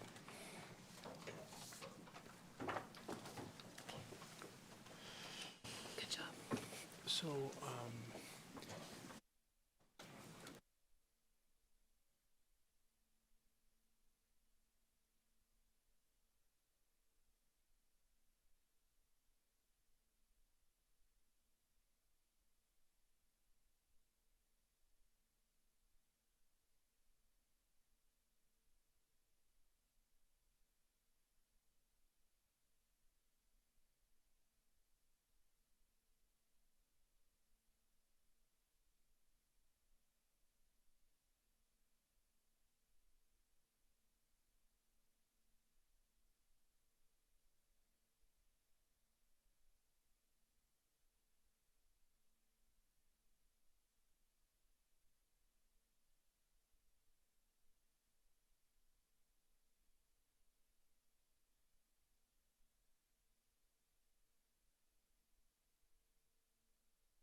we're about to get started. If people can return to their seats.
Okay, we'll reconvene the meeting and invite Truckee Meadows Community College to make their presentation. President Hilgersom.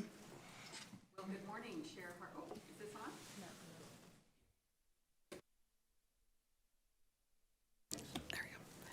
There we are. So good morning, Chair Hardesty, Vice Chair Charlton, and other members of the Formula Funding Committee. I am Dr. Karen Hilgersom, for the record, President of Truckee Meadows Community College. I'm grateful to be here today for many reasons, but predominantly because I started at TMCC in June of 2016. So I've been in the system now. I'm enjoying my 8th year. And that was after spending most of my adult life in Eastern Washington, where I worked at Spokane Community for 22 years, Walla Walla Community College when I became a vice president, spent a little time in Bend, Oregon, my first presidency in upstate New York. Why is all that relevant? Well, it's relevant because this is the only state where the funding model is so complicated that as the new president approximately 7.5 years ago, it took me about 3 months, maybe 4, to fully understand how difficult and challenging the funding formula was to actually operate a college in a planning sort of way. And I would say as a president who's now on my 2nd presidency, my primary job is planning. And if you can sprinkle in that a little bit of vision, innovation, lots of support for faculty and staff, that's how you have a good run. The funding formula in the state of Nevada, in my opinion, not only is it broken, but it also fails to do what I enjoyed in other states, which is recognize the unique mission of community colleges. Community colleges in American society are modeled by no other in the world, right? And it is such a great model. It's a model where people get second chances. It's a model where some of the best students can attend even while they're in high school to save some money in their families. It's a model that transfers students. They can start at the age of 35. They can earn straight A's and successfully transfer to a university and have their bachelor's degree by the age of 40 and move on to graduate school. We truly are the only model in the world that can make this claim. This is pretty incredible. So the one takeaway that I have for you today that I really want to hit hard because I'm not sure it's fully grasped is mission differentiation. The funding formula does not account for the different missions between the university, the DRI, and the predominantly 2-year colleges in the state of Nevada. And because it does not account for that, we find the investment running short. We are unable to plan because of some of the elements of the funding formula model that not only fail to mitigate risk, they create budgetary risk. They also create hyper-competition, and I'll talk a little bit about that today. Okay, but now let me move on to my slides, and don't worry, Mike Pearl, the Vice President of Finance and Government Relations at TMCC, he will keep me on track. So here is our mission, and we love our mission at TMCC. It was a shared governance model to develop it. TMCC is a leader in innovative education, meeting student and community needs. We create a future you will love with accessible, innovative educational opportunities at TMCC. Together, we can make it happen. We are what's called a comprehensive community college. We do it all. And what's interesting about that is I would say about 55 to 60% of our students, depending on when you take the snapshot, are still intending to transfer to a university. And the other remainder of our students are career technical ed. Some of those are in terminal degree programs, such as a registered nurse. Some of them come to us for a certificate, and really they just want 9 credits of Tesla certificates so that they can get a good job and start at a living wage pay scale with benefits, right? And so we sort of do it all. The thing that I think is really relevant on this slide is 68% of our students say they want to earn a degree or a certificate. Okay, a degree or a certificate. And those certificates could, again, I'd say the average certificate might be 24 credits, but they're pretty short-term opportunities. 32% are not degree seeking. Now think about that for a minute. 32% are not degree seeking. We have students that come to us, they take 3 classes in business, they succeed in those courses, and then they open up their business, right? And they've learned how to mitigate the risk of running a business. I think that's a student success.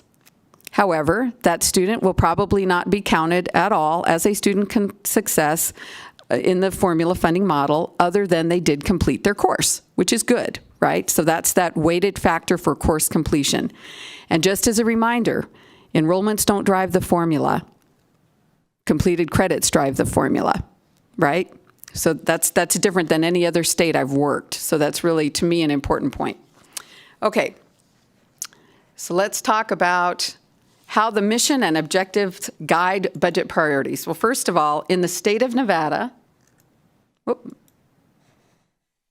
I've lost my builds. There we go, here we go. 52% of funding is allocated to academics and academic support at TMCC. In the state of Nevada, that number is approximately 50%.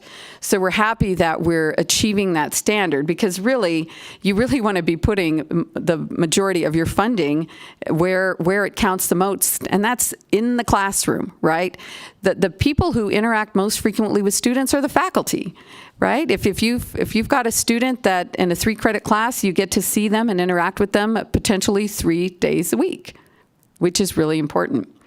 As a comprehensive community college, our top priorities are: we must support transfer, workforce, developmental education, professional, technical, and health careers, high school equivalency, and English as a second language.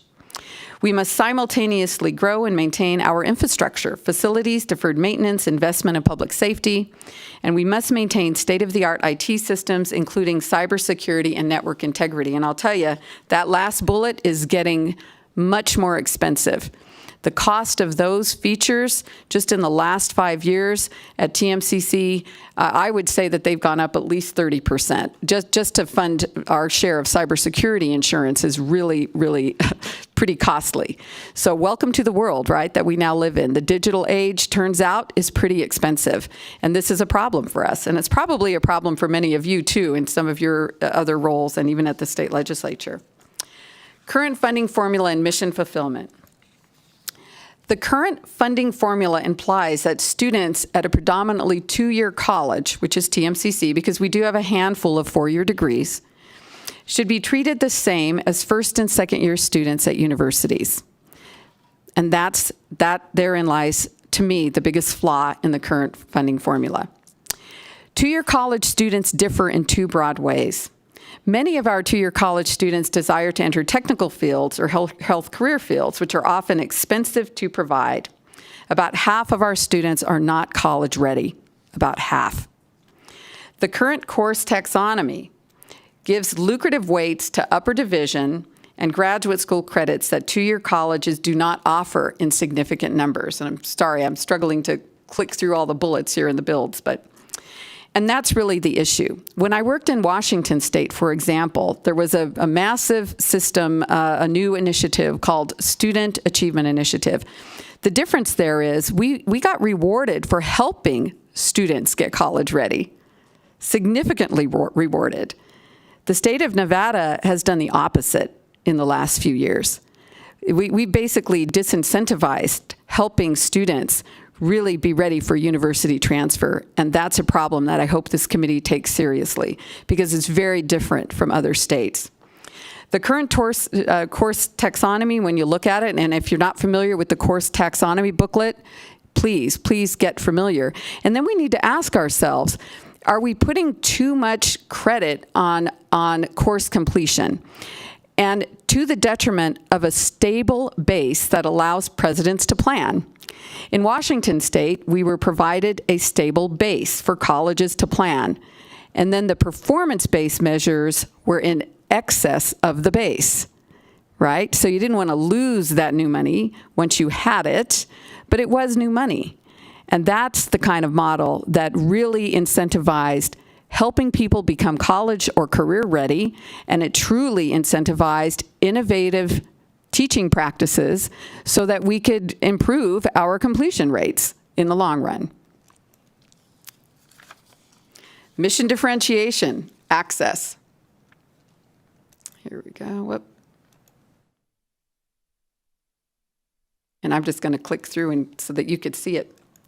We serve both traditional students and Pell-eligible students at an affordable price point. Here are some of our students. Of course, part-time, they have jobs and families. The average credit load is 8.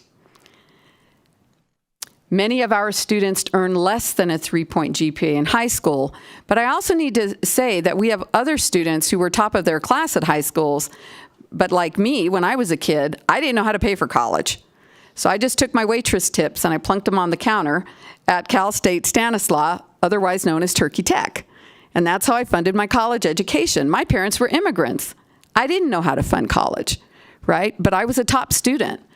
And luckily, it all worked out beautifully for me because I continued to love to learn. And we have many students who are just like me attending our predominantly two-year colleges in the state of Nevada. And right now, the state of Nevada does not incentivize the extra support that they might need. I would have loved to have had a financial aid person sit down with me when I went to college with my waitress tips because found out junior year I qualified for Pell all along, right? So 2 years of federal money that was left on the federal table because I didn't know. And so those types of supports through advising, financial aid, staff, and counseling, those are really imperative. We have many students who are from underrepresented groups who may require high school equivalency and or ESL. We have students who need remediation in English, math, and or reading for college success. We have students who like smaller class sizes with highly qualified faculty because our faculty at community colleges, our goal is that they focus on teaching and service. They are not obligated to research, although some of them do research and some of them publish. We have students who attend high school and are taking advantage of dual enrollment programs. We have students who want to save money and who need to save money because they're feeding families. The NSHE policy no longer allows standalone remedial courses for adults. When university enrollments dip, levers are in place to compensate. So for example, we're open access, right? We don't have GPA levers. All you need is your high school equivalency and you're admitted. The universities, if they need more enrollment, they simply allow more special admissions, students who fell below the 3.0 threshold for normal standard admissions. This is a problem. This is a problem for us. And it's mostly a problem from the standpoint of planning, right? Frankly, it's a different type of competition because we don't have those levers and the two universities do.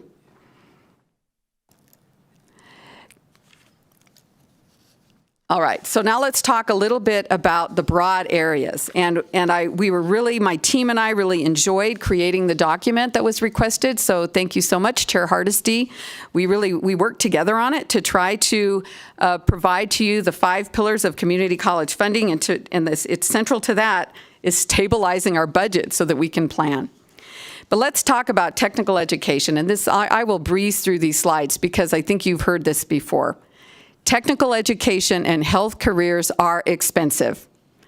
We are not funded for them appropriately when you look at the course taxonomy at all. At all. To think that a factor of 2 is applied to nursing programs when there are certain graduate programs that get a factor of 5 or 6, that doesn't make any sense to me when I look at the cost of training a well-educated nurse who won't accidentally kill you, okay? So this is one of the most important and most incredible programs we offer, but we are subsidizing it through other programs. The state funding does not fully support expensive health careers such as nursing. So how does the formula hurt? Well, again, it does hurt access. We're open admissions. So support for students, and you've heard this from almost interim president, Amber Nanelli, and it's the same story for College of Southern Nevada and certainly TMCC and probably WNC as well, that the majority of our students, of our 10,000 students approximately, are part-time, right? And they still require tutoring, advising, counseling, use of instructional technology, faculty professional development. The formula and certain NSHE code no longer invest in access for all Nevadans. So our mission is fundamentally different because we are teaching part-time students, very different from a university model. Affordability. The state legislator can efficiently subsidize the cost of attending a predominantly two-year college. Consider doing so strategically like other states have done. Innovation. Investment in new programs is declining, while industry innovations are rising exponentially. Sustaining and creating new workforce programs is vital to Nevada's economic prosperity. I will say that we're bringing in about $18 million worth of grants this year, and it's those grants that support innovation. It's those grants that keep TMCC, in my opinion, one of the very best community colleges in the country, right? We've got great partners in GoEd. We've got great partners in some of our industry partners.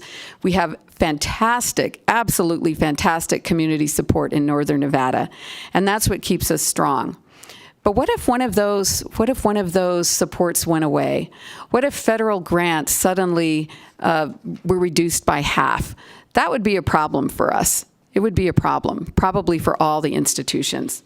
And it's particularly a problem because we don't see money from the funding formula for really about 2.5 years, right? Which, again, is a problem. So here's some ideas. Let's establish a fair base that assumes necessary support staff is quasi-performance-based, not completely performance-based, but quasi-performance-based, and provides a greater factor for part-time students. Students who work and support families while going to school represent the majority of Nevadans. Consider a formula that supports readiness for all Nevadans, not just Nevadans who begin at a university or who are able to travel out of state to attend a university, but for all Nevadans. Have a 3-year rolling average credit count for Nevada's 2-year colleges.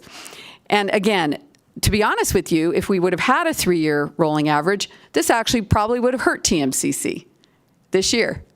It would not have been to our benefit.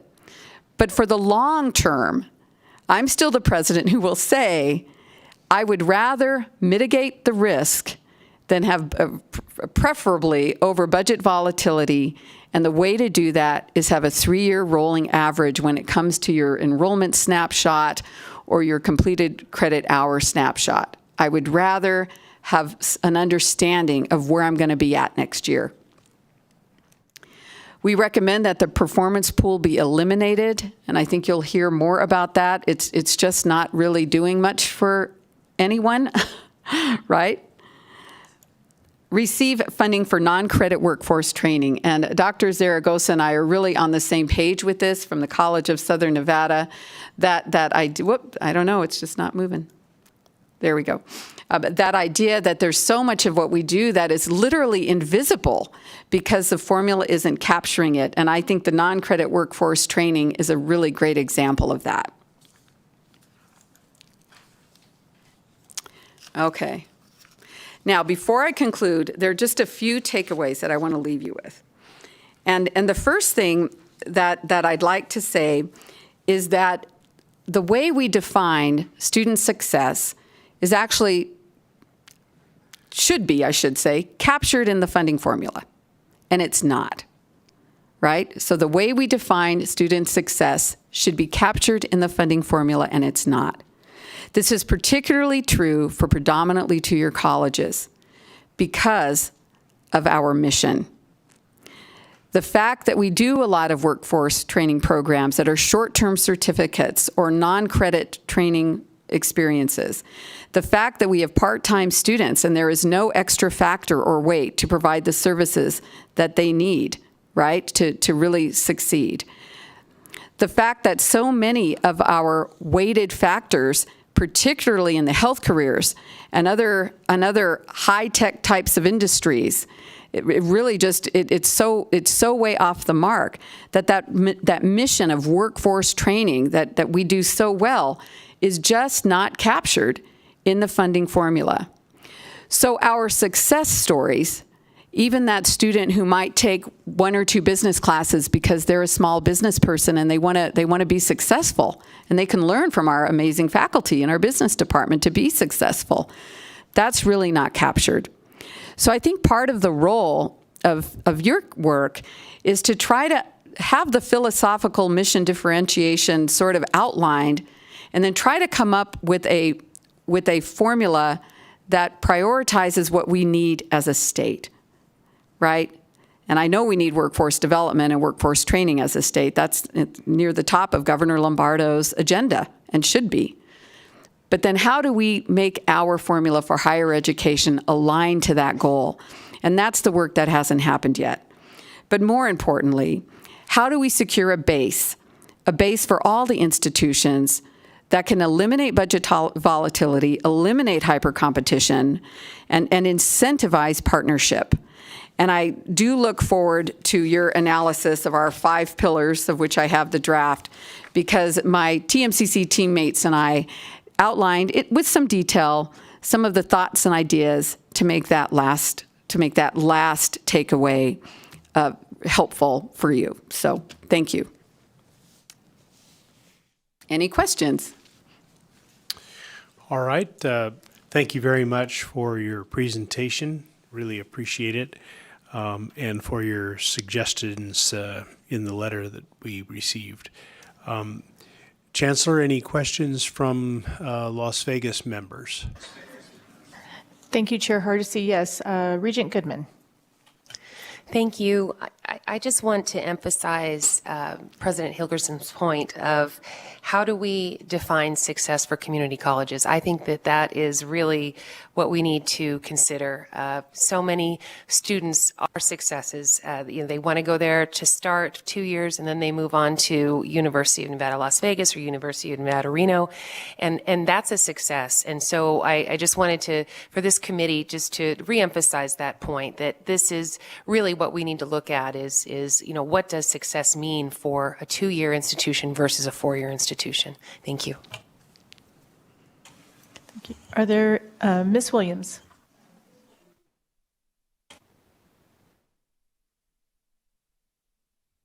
Short arms. Thank you, Yvette Williams. First, I'd like to say that I'm a big advocate for workforce development and training, and our community colleges are such a great choice for that. Many of our students are not wanting to go to, are seeking a 4-year degree and are looking for certified programs for their career path. And so I'm a big supporter of the idea that we really need to think about how we address in our formula, our funding formula, weights around workforce training.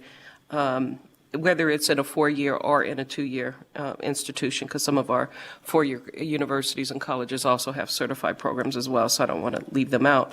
But I think that's something that I hope that this body will really talk about and really deal a little bit more into that and what that might look like, and maybe invite Workforce Connections and some of our other institutions like that to weigh in on that. For us. Also, in establishing a fair base, what does a fair factor for part-time students look like in your world? And then how has dual enrollment programs in high school impacted your funding and enrollment and in the current funding formula, and what would you recommend? So I'll start with the factor that we will be recommending is that we add another 0.33 or 2.5%. So in other words, a part-time student who's taking an English class, let's say, which is typically a factor of 1, meaning no factor, right? It's a factor of 1. For a part-time student, that factor could be increased to 1.33 or 1.5. I think I have that correctly? Yeah. So that is what TMCC would recommend. And assuming that really the whole taxonomy needs to be reviewed. So when I would also recommend that the taxonomy and the weights follow a stable base. That I think there's a way to calculate based on the size of an institution, based on the services that you need, no matter how many students you have, right? Whether you're GBC or TMCC, you probably need at least one full-time financial aid advisor to help your students, minimum, right? No matter how small you are. So there's an economy of scale at play for some of the smaller colleges that I understand, because my first presidency was at a very small college. So I really do understand that. So I would suggest, and again, this is just my one opinion, that the base be at least 50% of the state appropriated budget, and that perhaps the remainder of the budget could be what we call performance-based, which is based on a similar taxonomy with some modifications to it, as an example. But again, that's just my musings as of today. So, but thank you, and thank you for those are 2 excellent questions. So now let's talk about dual enrollment. I think that dual enrollment in Nevada, we're very behind. We're very behind. When you look at some states, dual enrollment has been in play for over 2 decades. We're relatively new to the dual enrollment game. I think we've made some missteps in the funding of dual enrollment, and so I'm going to try to be very careful how I answer this question. But I will say that dual enrollment, depending on the model that you choose, and we use 3 models at TMCC. We use the concurrent model, where we rely on high school teachers who do meet our qualifications, and we have a very high standard for their qualifications. We use a model where we deploy highly qualified part-time or full-time faculty to the high schools to teach a course. The most popular model, and we call it J2, is when a student drives themselves to our campus, mom and dad pay the full tuition, they have a signature from a guidance counselor, and they start taking courses from us in the late afternoons, early evenings, early morning, lunch hour, whenever it's convenient for them. And that model is still where we generate most of our enrollment and most of our revenue.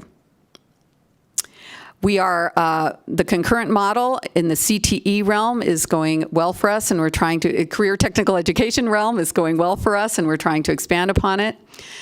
I fear that the concurrent model, the way it's been structured financially, we are subsidizing high schools, and that bothers me. It troubles me, because I don't get enough money really to subsidize other educational entities as much as I appreciate K-12.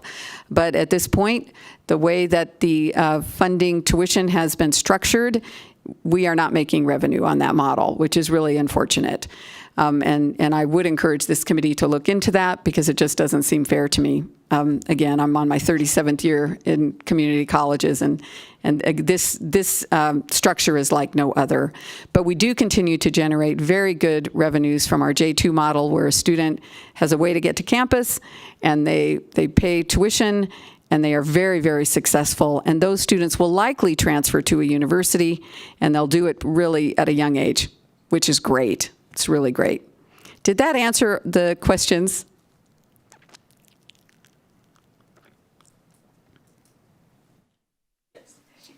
Yes. Are there other questions here in Las Vegas? President Holgersson, thank you for the presentation. I have a quick question. As you focused a little bit about the cost of nursing programs specifically and the high cost of that, knowing that there is, some state support that's given at the 2-to-1 ratio, but also the differential program fees that have been implemented, do you have an estimate of what that gap is still for you to be able to deliver nursing education at the level that needs to be funded? Do you know what that is between the combination of fees, differential? Yes. So first of all, thank you for the question. It is an excellent question.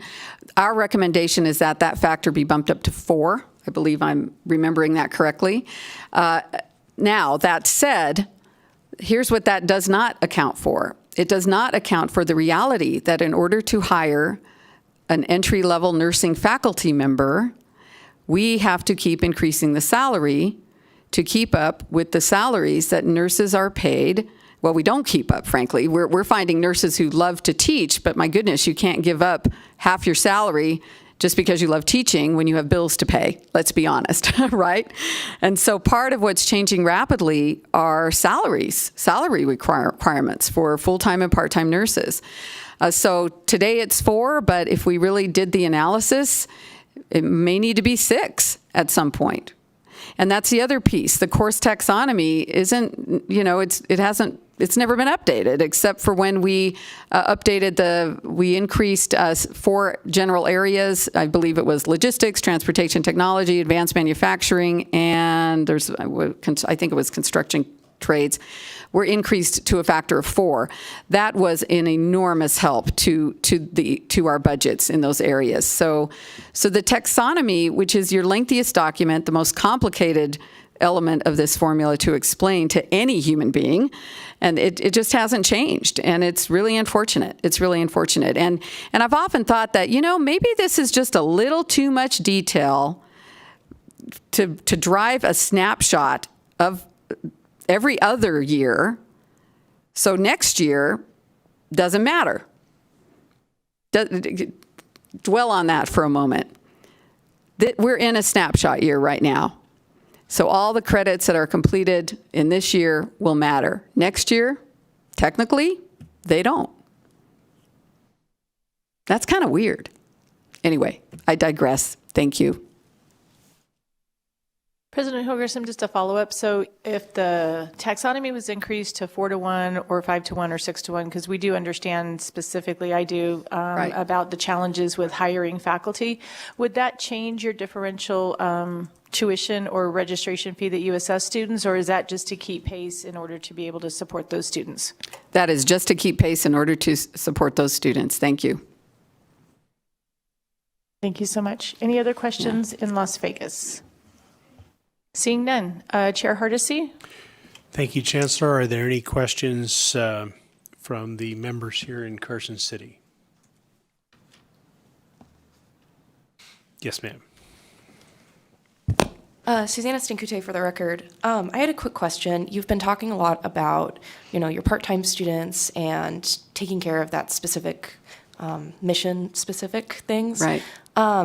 Do you keep track of students after they graduate or after they take classes? And then on that, do you have any specific recommendations for that mission specific for students who might not have graduated with a degree or a certificate, but who have taken classes? Thank you. So first of all, excellent question.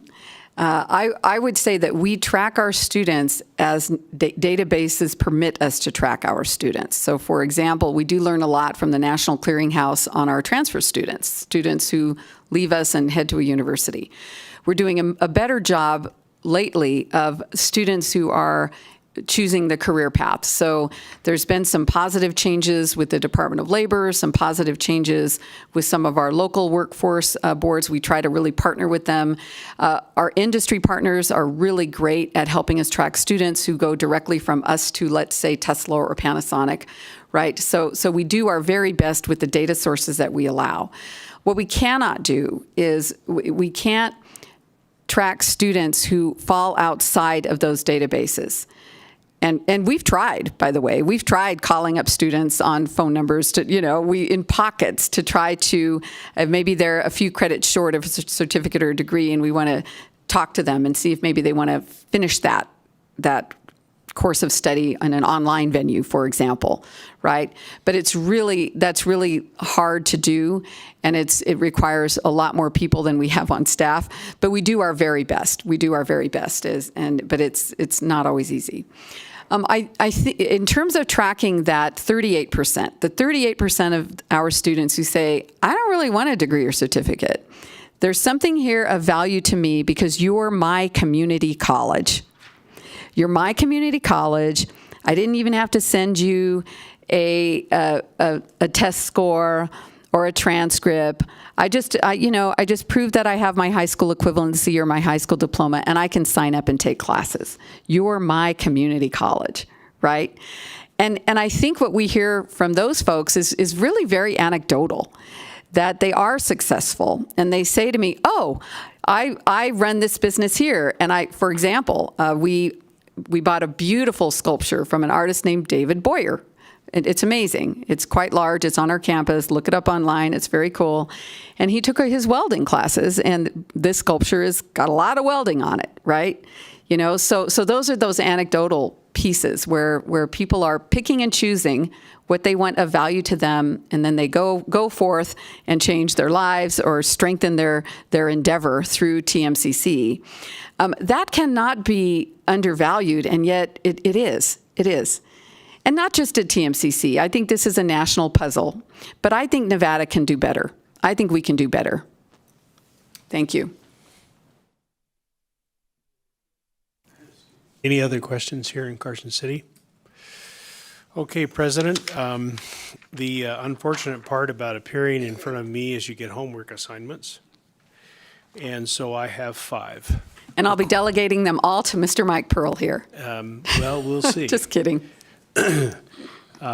Number 1, I'd like you to supplement your response. By the way, your responses were terrific, and thank you for the input. The committee hasn't seen your input yet, but it will as soon as we finish the calculations and matrices that we're working on that I described at the beginning of the meeting. But I'd like you to supplement your response to me, if you would. Number 1, you make an important observation that Nevada disincentivizes college readiness. I'd like you to offer suggestions as to how that should be or could be changed.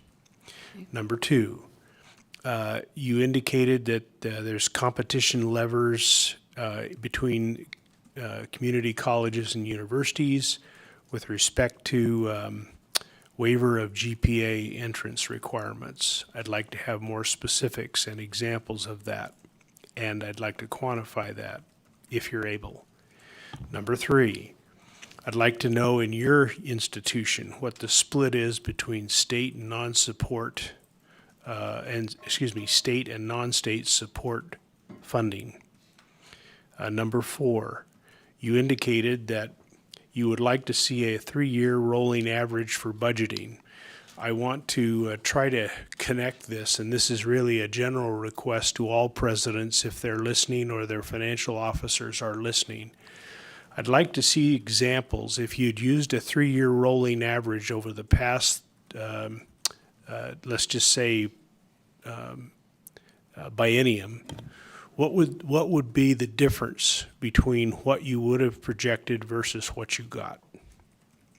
Rather a simplistic statement, but I'm sure you can expand on that. And then lastly, you've indicated that Nevada is behind, or at least NSHE is behind in dual enrollment, funding dual enrollment. And I would request from you and the other community colleges as well, to the extent that that is the case, I'd like specifics with respect to how that funding could be assured.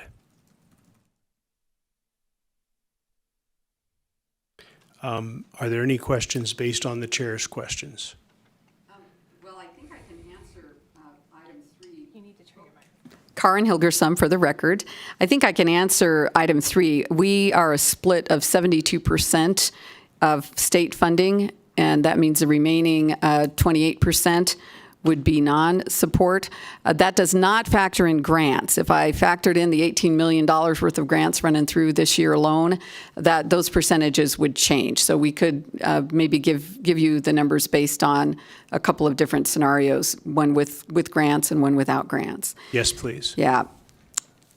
And the other thought that I had is some of these items to me are, and I can't help but be blunt and honest, they seem like they're more appropriate questions for either the consultant or the state system staff to work on because of the complexity of these, but we can certainly do our best to answer some of these questions from the perspective of TMCC, and we'll do our best to do that.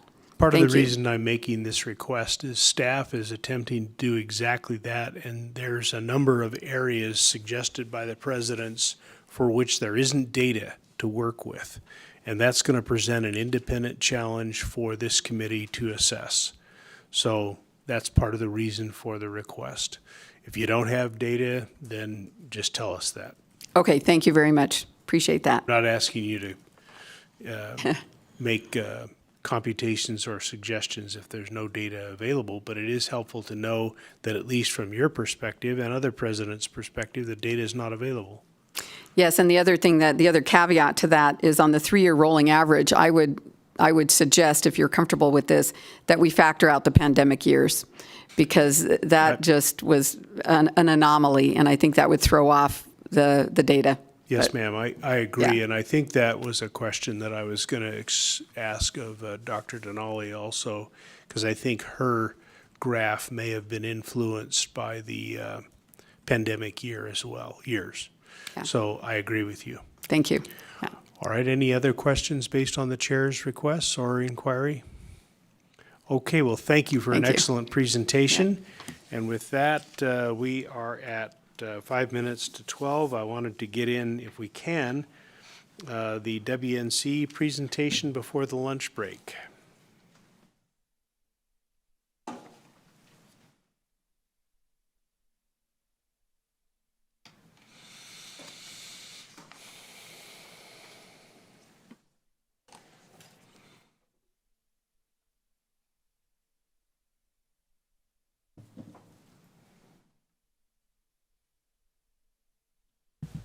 Okay, good morning, everyone. Kyle Dalby, president of Western Nevada College and also a member of the committee, so go easy on me, committee members, now that I'm sitting on this side of the table. Unfortunately, or fortunately for you, the last time I was supposed to give this presentation was Monday after the Super Bowl, so I'm going to have to toss the Super Bowl jokes aside. No Monday morning quarterbacks because it is Tuesday, so I will just try to make a little madness out of your March today. And I have the honor of being between you and lunch with all of the bad dad jokes. I have been in higher education for almost 30 years now, 20 plus years of those in the Nevada system of higher education, which ultimately makes me feel old. However, it also makes me call Nevada home. I'm interested in doing things that help me over the next 5-10 years in this state do what we've talked about in a lot of these meetings and build up the higher education system to be the best that it can be. I find myself in the position of leading Western Nevada College, which when we go through the slides, you will see it is a large service area. It does a lot of work. This is the hardest job I've ever had. I grew up on a farm, a produce farm, and yet this is the hardest job I've had, but I'm having the most fun I've had in my career. So with that, I will get into some of the themes on community colleges, in particular to Western Nevada College. You've heard a lot, so I'm the big close or the broken record, however that plays out, but hopefully you'll get a sense for what we're looking for through this and the paperwork we gave to the consultants. I'm joined by CFO Coral Lopez to my left for all the hardball questions. Going last does mean that we have an idea of what you might ask. So as we go through the presentation, I'm gonna go through some slides faster than others. I'll stop and pause. The big pieces are very similar to the other community colleges. The mission-specific funding elements within it, particular to community colleges, but overall, I'll talk about that.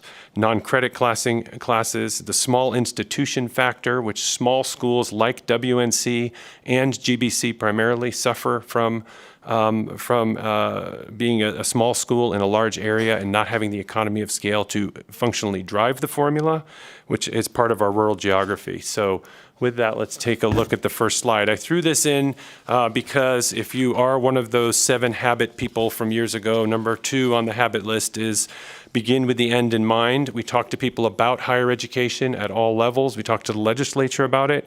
And when we do that, we show graphs like the 2 on the screen here. The one on the left has blue and green. The blue means that the more education someone has, the more money they will make over the course of their lifetime. That is the sell for students who are thinking about coming in or people that are coming in to be students. I talk to high school students, I talk to adults. Everybody wants to do whatever they want to do until they hit 25 and have a family, need to buy a house, need to provide for a family. This shows that the more education you have, the more money you will make over the course of a lifetime. And it's a selling point for what we do in higher education. The right side of this graph, which is the green side, shows that as you have more education, you are less likely to be displaced by an economic downturn, which our state has seen quite a few of those. Pandemic, 9/11, when tourism slows down, all of it. And so whatever it is, education helps you be more inclined to keep your position as you go up the ranks in your career. On the right side shows the graph. It's a circular graph provided by the National Skills Coalition. It shows that 51% of the jobs in this state will require more than high school but less than a bachelor degree. So those are a couple notes there. That is why we do higher education. That is the background. You asked in your request to talk about community college missions or missions specific to our institutions. I did put at the top the community college mission elements that seem to show up at almost every of the 1,100 community colleges across this country: liberal arts and transfer, workforce development, developmental education, continuing ed, and community service. And we're all in line with that. So we want to keep those in mind. That is from the book called The American Community College. If you'd like a nice 400-page read on what we do, that's the book to have. The reference is there. WNC, we will be updating this in 2025, but our mission statement is there, and the bold print is probably what we do every day in the shortest sense: create effective educational pathways. To note, I did some quick math on undergraduate students in the state of Nevada. 45% of undergraduate students have started at the community, are enrolled now at the community colleges, so it's almost half. That's in parallel with the national number as well. And again, the funding considerations that I mentioned earlier are on there. Now, this is my probably my noisiest slide. This is what we do. The question was how institutional mission and objective guides our budget priorities. So I'm going to highlight a few of these, and I'm going to drift off just a little bit into my the nerd in me and talk about one of them a little more than others. But the bottom line here is on the column on the left, we serve everyone. We don't, at community colleges, we do not get to select students. We don't want to select students. We want students to select us. We want people to say, I have nowhere else to go, I need to restart, I'm coming there. Or I don't have money, I want to start somewhere, I'm going there. Or I'm a high school student and I want to take dual enrollment, I'm going there. We take everyone. We do not select, they select us. And for that reason, every one of these pieces on here, and the list goes on, is a way that we help onboard students. There is no one solution for any one student. They are all different. And that, related to funding, costs more money on student support services in particular. And so there's some pieces there. The preparedness in the column in the middle, we provide it's open admission. We do not tell people they can't go. We can tell them they can't take a Math 127 class until they take the Math 110 class. Prerequisites do count, but we will get them in that pathway. We focus on small class sizes and again, large community, a large number of support services. So on the We Respond piece, several questions came up in the last 2 presentations about advancement grants. Advancement is, I wanted to note that, it's at the top of the column 3. The advancement piece is what we do outside of funding, state funding. It's the grant writing, the fundraising, the gifts, the scholarships, all of the things that support the institution. It advances the institution. I spent 10 years of my career working on multiple campaigns to raise money. I want to make sure to state that this is what moves the institution forward. This is not what plugs holes when there's not enough state funding. And that's a big piece because donors will give money for certain things, but not other things. That's their prerogative. And so we spend a lot of time in there, and that's what helps us, and we can match it with state funds, we can mix it with other revenues, but the purpose of it is not to plug holes when funding is out. So when we start talking about state, non-state, that advancement fits in that bucket. The second piece I wanted to mention is the second bullet on that we respond, which is the capitalization rate. And this is where I'm going to do my deep dive nerd digression here. So some of you may have heard of the author Malcolm Gladwell. He's written several books. I've heard him speak at a conference at the American Association of Community Colleges.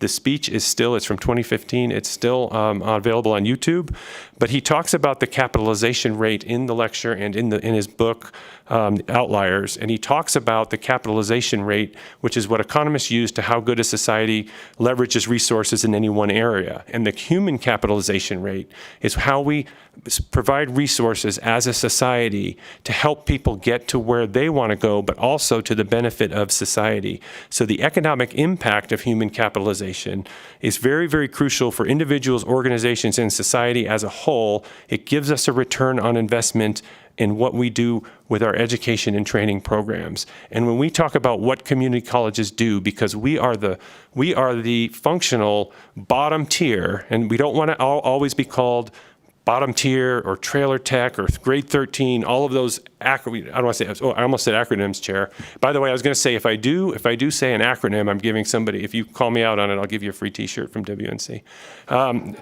Just for the committee people, I don't want to get carried away here. So, but we do, we as community colleges, because we take anyone, and that is our job, to take anyone. And we are designed to not have big classes so that people can find their way when they're not maybe the best academically prepared, or maybe they're starting over, or maybe they have no place else to go. We take them, and that's our mission. So we functionally are in the capitalization business for a society. We will get people in there. Overall, higher education is, but as that bottom level, if somebody doesn't go to the R1, if they don't go to the state university, and they don't come to us, they're not going anywhere. And if they don't go anywhere, as a society, we have not put them into one of the careers that'll keep them going. That is the fundamental mission of community colleges, is to get people from the point A to the point B so that they can survive the downturn, they can not be unemployed, they can provide more to the society than they have to take, and they can find a better life for their family and the people that live within their communities. So that's what we do. We invest in people. So I digress back. I will come back to less academic sounding stuff and who we serve. This is a profile of WNC. We are currently fall semester of 23. We were up 17% in enrollment. We are one of the few colleges in this country who went down by only single digits during the recession or during the pandemic, which I applaud to our staff. We did a lot of things with remote education because of the population we served in fall of 19, which teed us up to actually support populations during the pandemic. It just happened that way, but we were very fortunate to not go down, and that has snowballed us into fall semester, 17% increase in enrollment over last fall. Spring of 24, 12% up and still counting. We are at the highest enrollment we've had in more than 12 years. And we're very proud of that. That said, the formula, which I'll talk about now a little bit and come back to it, doesn't support us now. We hope that enrollment growth will give us added caseload growth when we ask for it in the 25 session for July 1 of 2025 in the next biennium, when, to be honest with you, I don't know if I'm going to need extra funding then. I need it now because we have so many more students. And the more students, our population, we jump to, I think I've got it on the next page, just to be sure before I flip the slide. Now, I will say we are about 70% and 70% part-time. And so when we have a 70% part-time, you've heard about the part-time student body. They can access services at the same rate as a full-time student. So full-time students, we get an economy of scale because they're paying 12 or more credits. And I have a breakdown that I can provide of how many credits each of our students take, and the majority of them, being 70%, are taking like 3 to 6, 7, 8, 9 credits, somewhere in there. That's less revenue to us, even though it's more people hitting our student services. So when we're up in enrollment right now, the functional, we can hire adjuncts, we can put more students in classes, and our faculty support that as much as they can. But the big piece is our student support services, which have to be accelerated for the community college student because they're the most at-risk populations overall in higher education. So the other piece I want to mention, in particular to Western Nevada College, is our service area. So we have, not as big as my colleague from Great Basin behind me, but we have 12,000 square miles. But between GBC and WNC, the two institutions, we have 15 of the 17 counties. And so that is a big reach, not very populous, but it's a big reach. And the original discussion nationally on community colleges and higher education was that no population would be less than 25 miles from a college. Now, we can't do that in this state. We don't have the population centers. But if you drive through other colleges, if you take, I-5 north to south in California, or I-10 or I-40 east to west, west to east in Texas, you'll see a community college every exit, right? That was the original idea, to provide access. We're doing the best we can, but there are quite a bit of factors that come with the small institution. And I'm going to talk a little bit about small institution factor here. We have we serve 6 counties. We have 3 campuses with more than 15 buildings in 3 different cities. We work with 8 school districts, 15 high schools, 5 charter schools. You can read it on the list, all the way down to it. We have prison education. The Gigafactory is located in one of our service area counties, all of it. I do that with 164 full-time employees. And that is a stretch. And so when we talk about the small institution factor, I look at that a number of different ways, and I'm actually going to make an update when we get to that final slide. So we have to, I'll use another quote from another book. A lot of you have probably read the book Good to Great, which is the original coining of the phrase, people on the bus. In higher education, as a president, I prefer to be on the bus, not under the bus, preferably driving the bus. But we have to make sure we've got the right people on the bus in the right seats when we're dealing with 164 full-time equivalent people to run the organization the size of ours, which is geographically pretty diverse, and 12,000 square miles. So I did have Coral put this together for us. The funding sources, you've asked some questions on this. It shows where our state money comes from at the top line there, and there's a little bit blended into some of the others. The answer to the question that has been asked earlier about the state other funding is 70-30 for us, 70% from the state. We are reliant on state funding. As we ramp up grant fundraising, et cetera, we do build more money to advance other things, but we are a 70-30 split. So this is our funding sources. I'm going to go to the next one. This is how we spend our money. I've done some quick math on my slide, not yours. We are about 55% is directly related to instruction. We have experienced on our expenses, to throw in a few notes, related to questions that have been asked. Our utilities have gone up 45% in the last couple of years. We pay the second highest earthquake insurance because our beautiful Carson campus is located about 100 feet from one of the faults. So we have the distinction of that. And then pieces that we're looking at now that we continue to look at, yet we're looking at now more so than ever. Safety, for example, has to come out of our current budget appropriations. If we were able to get another allocation for things related to campus safety, campus infrastructure, deferred maintenance, ADA accommodations, all of that has to come out of the funding we receive through the formula, unless we go after it in a different bucket. And there's not a lot of other buckets to go after. But this is the all-in right here on our expenses.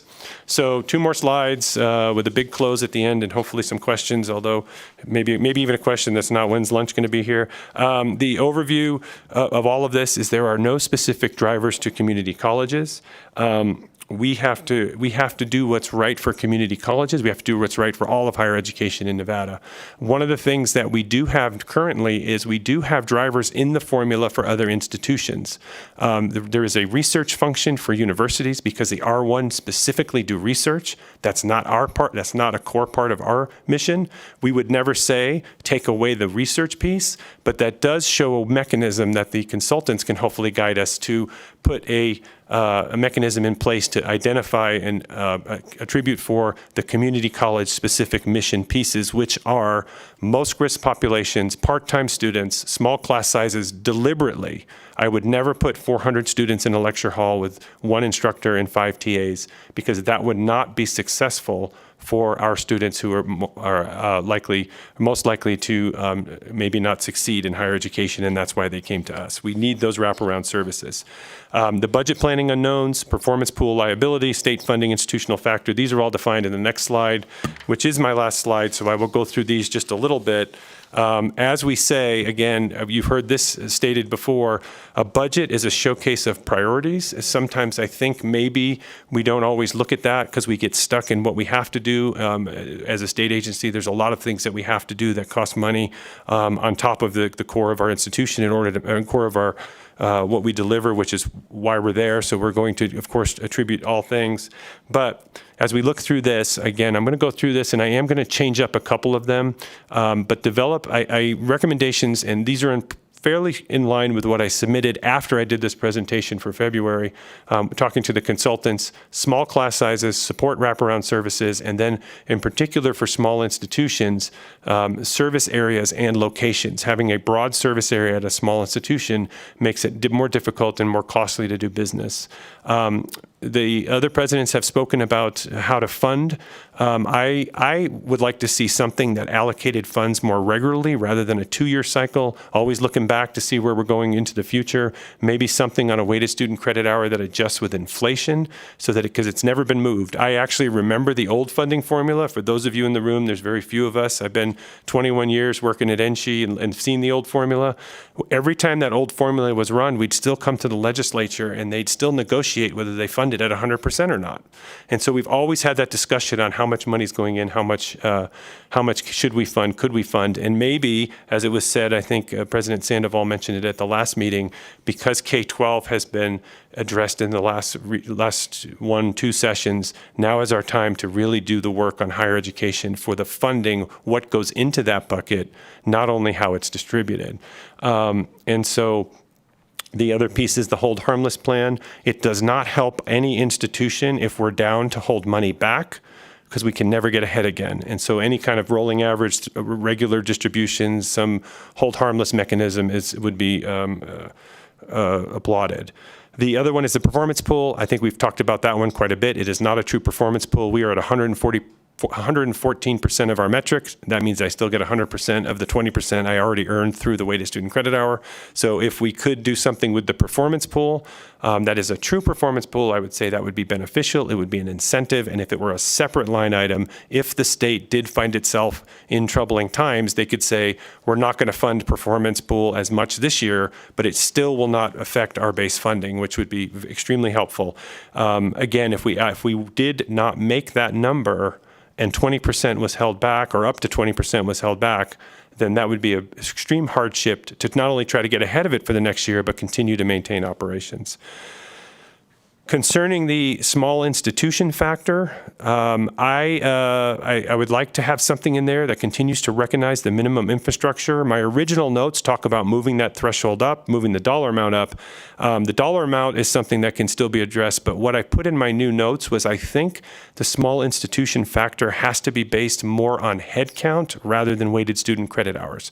Because if I were a small institution and I decided to focus only on technical programs and drive the formula at the 4-time factor, but drop down to 1,000 students, I could still be small, large. You wouldn't even know where I was based on the weighted student credit hours, because the programs I offer drive the weighted student credit hours, not the head count. So I'm recommending now that we look at that as a head count based, possibly a 3,000 tier and a 5,000 tier. I've put that in my notes that were submitted after the presentation was put together. And then there's nothing for summer funding. Summer funding is only available for nursing. We can run our operations all year. We don't. Business looks at us kind of strange. Why don't you offer classes in the summer? And we say we can only offer so many because we don't get the state appropriation, which means they cost us more and they have to pencil out. So summer funding would allow us to maximize our facilities and keep things going, but we would need summer funding on that, as well as the non-credit, which I believe was addressed earlier in one of the earlier presentations, non-credit funding. A lot of businesses are saying, I want to know somebody created this, I want to know they can do skill X and skill Y. They don't care if they have academic credit for it, but we can still train them, and that's an acknowledgement of what's needed in the workforce. And then the final thing, which was one of the questions earlier, was fee waivers and dual enrollment. We are currently up huge, big time in enrollment. A lot of that is dual enrollment. Because dual enrollment is discounted, I'm not even getting registration fees to help support the added enrollment because they've been discounted. So currently, if you add those two numbers together, WNC is losing through waivers, all of the waivers, and all of the dual enrollment program discounts about $1.4 million per year. If we could get any kind of support for that, and I appreciate the work the Chancellor is doing to look at the waiver piece, that would be helpful. We want to support the waivers. We believe in the waivers, but we need to understand that wiping out registration fees for any group of students who are most likely going to be those part-time students is not economically feasible for the long term. So the last piece I want to mention too on the funding formula, because I know the consultants are listening somewhere, is we are currently not funded for withdrawal grades, W grades. So if a student gets an A, B, C, or D, or even an F, because they failed on their own merits and they took up a space in the class, we get state weighted student credit hours for that student, whether they take one class, 3 classes, 5 classes. But we do not get funding for W's, withdraws. So a student who withdraws from a class, which they usually do that on or about the 10th week of the semester, 10th, 12th week, they've taken up a seat. They still have access to resources, and we need them to continue, and we're probably going to do some remedial work around them, yet we don't get funded for that. So putting W's in the mix, if that had been the case for WNC last year, we would have had another $500,000 of revenue out of the formula. Other schools would have benefited as well. So that's an in the weed close. But again, the big pieces for community colleges overall, and you've heard from all of the tiers of higher ed, but the community colleges overall are that mission-specific piece, and I'm throwing in, based on the small institutions, the small institution factor that we keep that going because we have a broad service area that needs to be supported, and then the other pieces are on this slide. So with that, I don't even know how long I went because I don't have a clock in front of me. I will ask if there are any last questions on the presidential presentations. Thank you. All right, Chancellor, any questions from Las Vegas? Yes, Ms. Williams, please.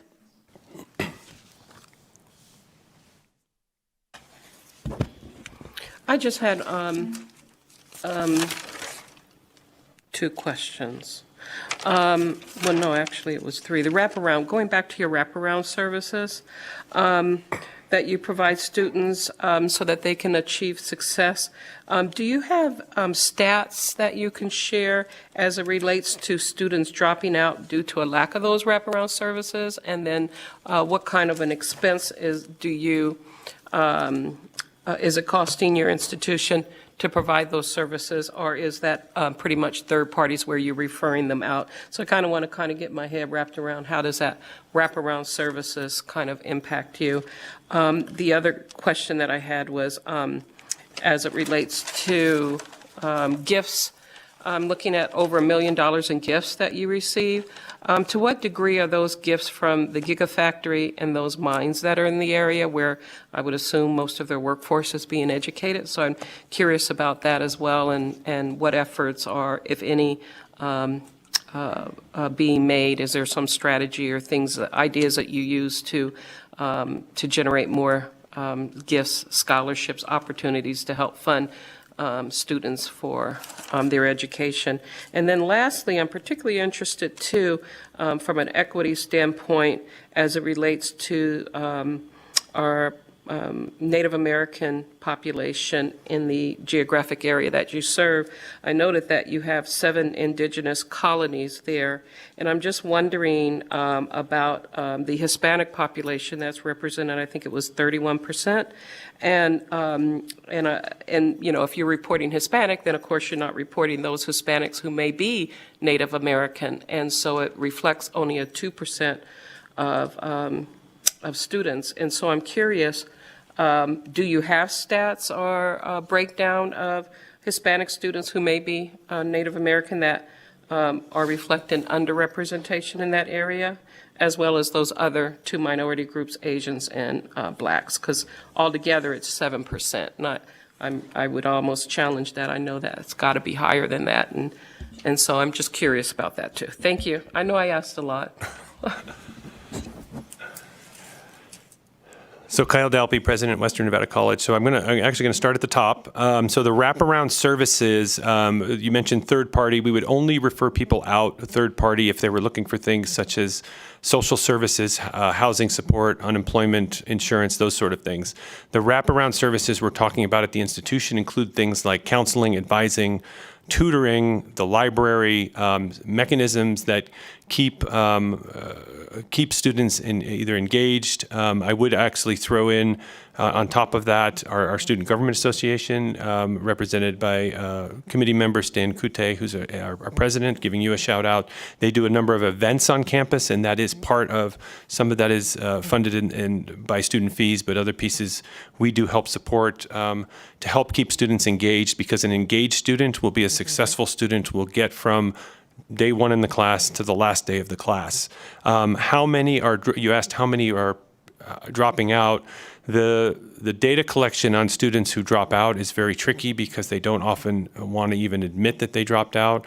A number of times students have just disappeared. We did what we called a stop out campaign, where we asked students why they dropped out or why they're not continuing. They might have finished the class and not come back. Some of the non-empirical, just word of mouth data on that is they got busy, they couldn't find a class that fit their schedule, et cetera. And so we have done things, each one of those we look at, okay, well, somebody who can't fit something into their schedule, let's get them on a phone for an advisor. So that's a person's time, probably an hour.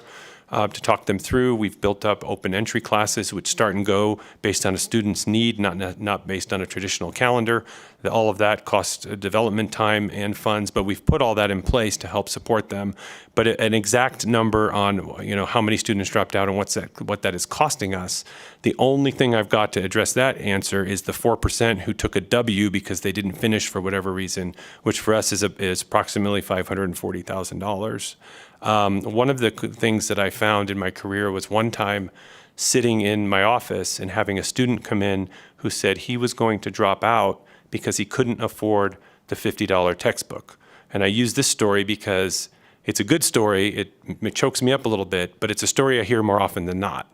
And when people overheard that in the office, the dollar bills started ending up on my counter. And that's what we do at the community colleges, is we find ways for people to succeed. And so the gift question that you asked, I'll blend into that. We did, by the way, find a scholarship fund or a book fund for that student, paid the $50 book to keep him going. And that's the kind of thing we do at a community college every day. Other schools do it too. We just see more of it because there's more of a hardship with dealing with students who come in with any kind of need. It could be, I couldn't get a bus ticket, so I missed my class. My kid got sick, car had a flat tire, all of it. I've picked students up on the way to campus saying, are you walking? And they're like, well, my car broke down, but I want to make it to class. All of that is the stuff we do. So when donors give us funding, we do have a large scholarship fund that helps students get into classes, take the classes, but more importantly, finish their education, whatever it is, whether it's one class, two classes, 30 credit certificate, 60 credit degree. We do offer 2 bachelor degrees, whatever their desire is to finish. And if a student takes one class, we do get state appropriation for that, but it's not much because they're a part-time student. But if they get through that, then they're successful. The scholarships help them get through their program without incurring a lot of debt. And so the other programs that we have that have been only, I think, mentioned a little bit, Millennium, Silver State, the Promise programs, all of the state scholarship programs, plus our private donations, which are pretty substantial at this point, go directly to the students to help them get to the finish line. We have one of the lower, if not the lowest, loan rate for students in the state. So we're happy with that because you want to get them out without the debt, and then they move on. The other question you asked, if I'm remembering, because I've got some chicken scratch notes here, it looks like a playbook for a basketball game. Let's see. So the numbers, you asked about community support. So I am appreciative of other groups. When we talked about grants, non-state funding, we do talk about private donors. All of us have something sponsored by the Pennington Foundation, very big supporters in the area, Redfield Foundation, all of the local private foundations. There's also the Governor's Office of Economic Development. And so I'll give you an example. We paired money from GoEd with money from Tesla, with money from the Pennington Foundation, and with money from Wells Fargo. So there's a state entity in there and a couple privates, and then the Gigafactory, which you specifically mentioned, to build our mobile classroom, which was about almost a $900,000 project, which allows us to deploy a mobile manufacturing classroom into rural spaces. We've had it at the prison, we've had it at high schools, when we bring education to the groups that need it without them having to travel. And so we have received gifts from the community. We have a couple mines that we work with, not as much as GBC. There's the one in Yerington. But if you did need to dive down on actual donations, and those donations are public, I'll have to provide that after. But we do work with the groups because they will support us by either giving us rooms. The other thing too is that it's not always about, we need you to write us a check. It's if you give us a room in your, for example, Naval Air Station Fallon, we just met with them. If they give us a room there, we will put a teacher in the Fallon Air Base, and they will teach classes, and that we will get state appropriation from that. We will reach a population that hasn't been reached, and then everybody's happy, and then they support us kind of in kind by giving us the resources to get in there. So there's ways to do that. If it was a detailed list, I'll have to pull that after. And then you asked about, I went back to slide 5. We have had a very robust Latino Leadership Academy, which was one of the 3 pillars of our underrepresented group reach out that was provided through a state appropriation that has since sunsetted. We are now 31% Hispanic Latino. It puts us on the threshold for an HSI. Oh, T-shirt. Okay, HSI is Hispanic Serving Institution. Just keeping you all there until we break for lunch. We are a Hispanic serving institution, a minority serving institution. As you can see on my slides, 44% of our students are students of color. That is a very, I applaud that number, especially being a rural community. A lot of that comes from our Carson City community. But the drill down on the others, the 2 or more, the 6%, I'd have to slice and dice some data to get more information if you need more on that. Because there are some that will just check, anybody who does the application checks 1 box, 2 boxes, however they feel comfortable doing it, and there may be crossover that's not identified in those bar graphs that we may be able to tease out, but likely not a significant piece of that. Did I get everything? No, not really. Okay. When you let's go back to the app, when you check off the box. Yep. So typically you check off the box race, you check a box, and then you check a box if you're Hispanic or non-Hispanic. Mm-hmm. What happens in our reporting is that if you check the box Hispanic, then you get counted in Hispanic. You can't count both.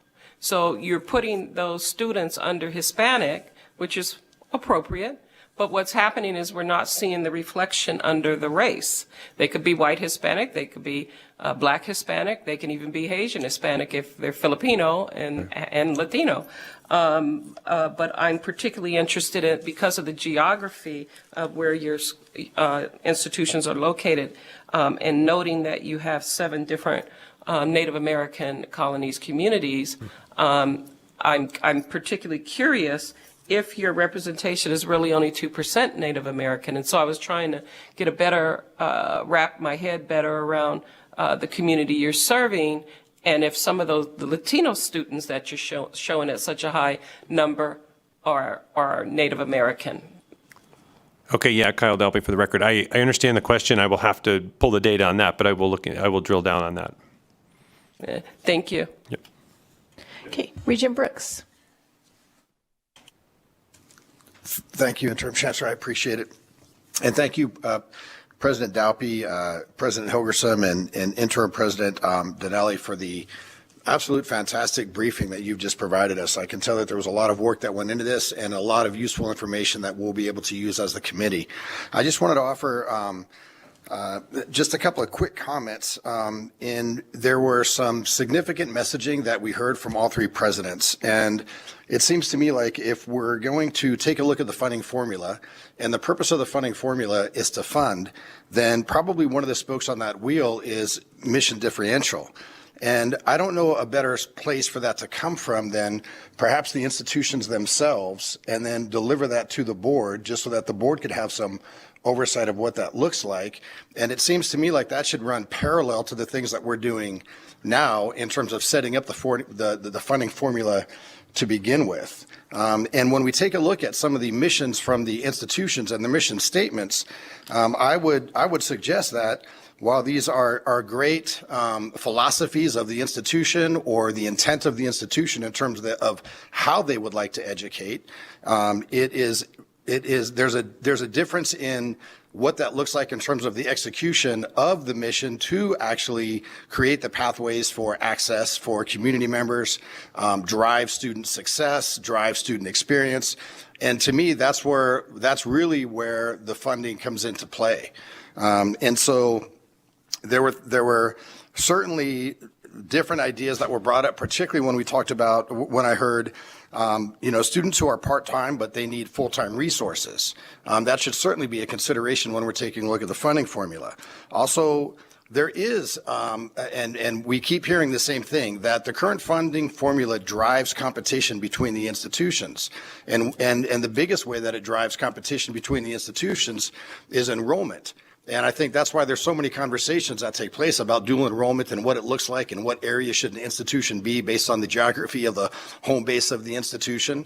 And those are things that we have an opportunity to take a look at and perhaps redesign so that we have less competition between the institutions and more of a working system for everybody in the state of Nevada who's trying to access higher education. And I will simply leave it at that and hope that perhaps the interim chancellor can, maybe there is something that we can do in terms of agenda items that come forward before the board that would parallel what we're doing now. Certainly, thank you, Regent Brooks, and for the record, Patty Charlton, Interim Chancellor. Just for the record, we do have a presentation planned for the June meeting to discuss mission differentiation and service region. So as follow-up to the board's request. So thanks. Are there any other questions in Las Vegas? Senator Buck. Thank you, Vice Chair Chancellor. I'm wondering about the withdrawal and the withdrawn students, and what is your recommendation for a percentage or for full funding for them? Thanks, Kyle Dalpy, for the record. So the original discussion on the funding formula had some percentages built into students based on where they were on the grades. I would say at least 50% funding on the W's, if not the full 100%. The 50 would be very, very helpful. The original funding discussion back when it was passed in 2013, now that I become some sort of the historian, was that Fs would only be funded at half. Fs weren't funded and then funded at half, and then they got pulled up. We argued. We said a student who earns an F in a class actually might consume more resources from the faculty's time than a student who gets an A, and we want them to succeed, but we've put all the resources into them. I think the same is true with a W student. So I would actually, after talking it out loud across the state with you here, I would say 100% of the funding for W's would be very helpful.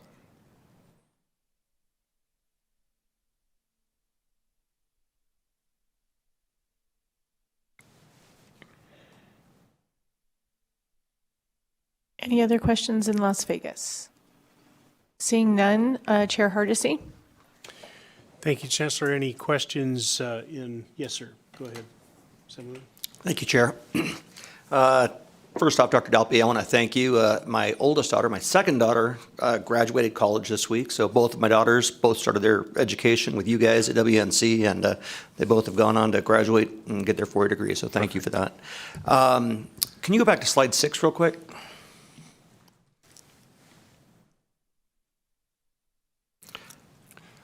Okay, so looking at the area you serve and how, how broad it is, I'm just wondering, your expenses, I'm sure, would be much greater than some of the other institutions, wouldn't it? Having to have many more remote locations and finding teachers in more remote areas. Can you elaborate on that a little bit and maybe some possible fixes for that? Yeah, so Assemblyman Gray, thank you for the question. Kyle Dalpy for the record. Congratulations. I'm going to pause if I could just for a second. If I could see just everybody who's in every room, if you could raise your hand if you took a class or something at a community college. I'm just curious. Okay, that's usually what happens. And I appreciate your mentioning your daughters had graduated. Make sure we always will call them a wildcat because that's where they started. So a lot of people start there and go anywhere, which has been our slogan. Thank you for the question. The variation between institutional types is different. The range adds one component. Other schools in Clark County or Washoe County have more things in a compressed area to handle more students because of the population size. So it's different. Our piece is we have to maintain. I have one facilities director who has to hit 3 campuses that are minimum 40 minutes apart. 40 minutes one way, 75 minutes the other way out to Fallon. We don't have the ability to build in layers on things like this. And so that is another cost structure. So we're either contracting or looking to build up some layers. As we grow as an institution, which we want to do and we have been doing, we have to add more pieces in that address how we maintain our facilities. Now, the flip side of that is the tough question or the tough piece of this is I'm not one of the institutions that actually will come forward next legislative session asking for new buildings. I don't necessarily need new buildings. I have 30% of my students only take classes online. 41% of my students are high school students that are on and off campus sometimes, but they're in their high school. But I absolutely have to take care of the buildings that I've got. And that's the costly part, and that's the deferred maintenance part.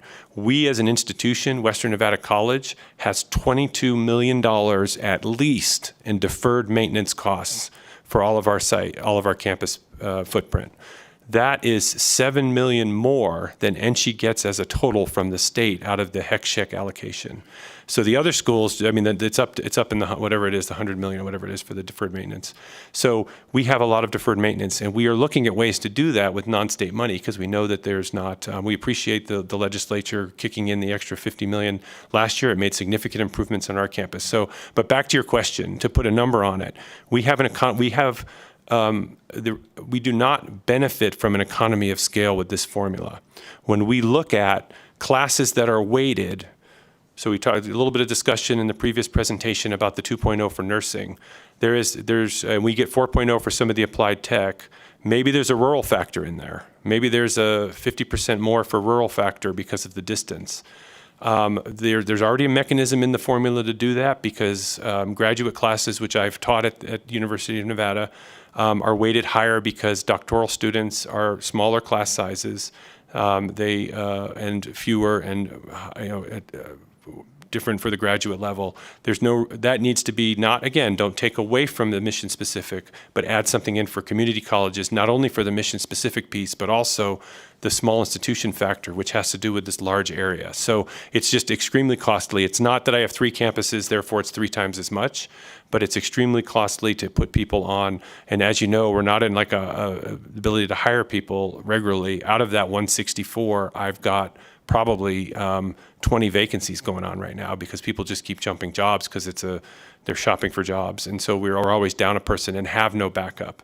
And so some sort of factor that addresses that at the rural level, I'm sure other states are doing it. Maybe we can mirror something, or a factor that just drives ours up a little bit to help provide access to those students. The solution that they're only going to take it online or that they can drive from Yerington to Carson City an hour and a half one way is not good. That's not good enough. That doesn't address all of the learning types we have, and we don't want students on the road the equivalent of one weekly class time to attend a class one night a week. It's an hour, 3 hours round trip is not practical.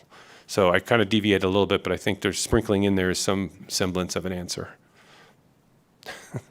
That was great, thank you. And can I ask a question that goes to the ethnicity? And I mean, this is just something that's been rumbling around in my mind. We get caught up counting, the populations we serve. Is there a benchmark? I mean, especially with the advent now of everybody using, 23andMe and the other ones. Is there a benchmark that's used to say, okay, this person can identify as such or may not identify as such, or is it just based on their honor? I feel like I'm such and such, so I'm going to check that box. Is there anybody that can answer that? I mean, is there any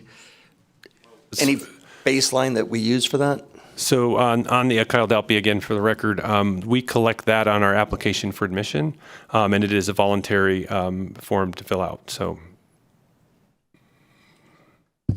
So, yeah, I'm not going to,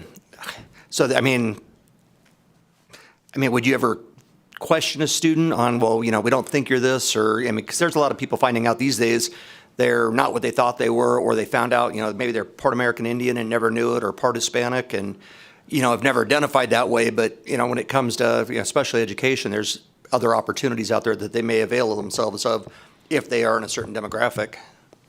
Correct, although we do not most of the data never hits anybody else's inbox anyway, so there's no way we would ever look at accounting for that.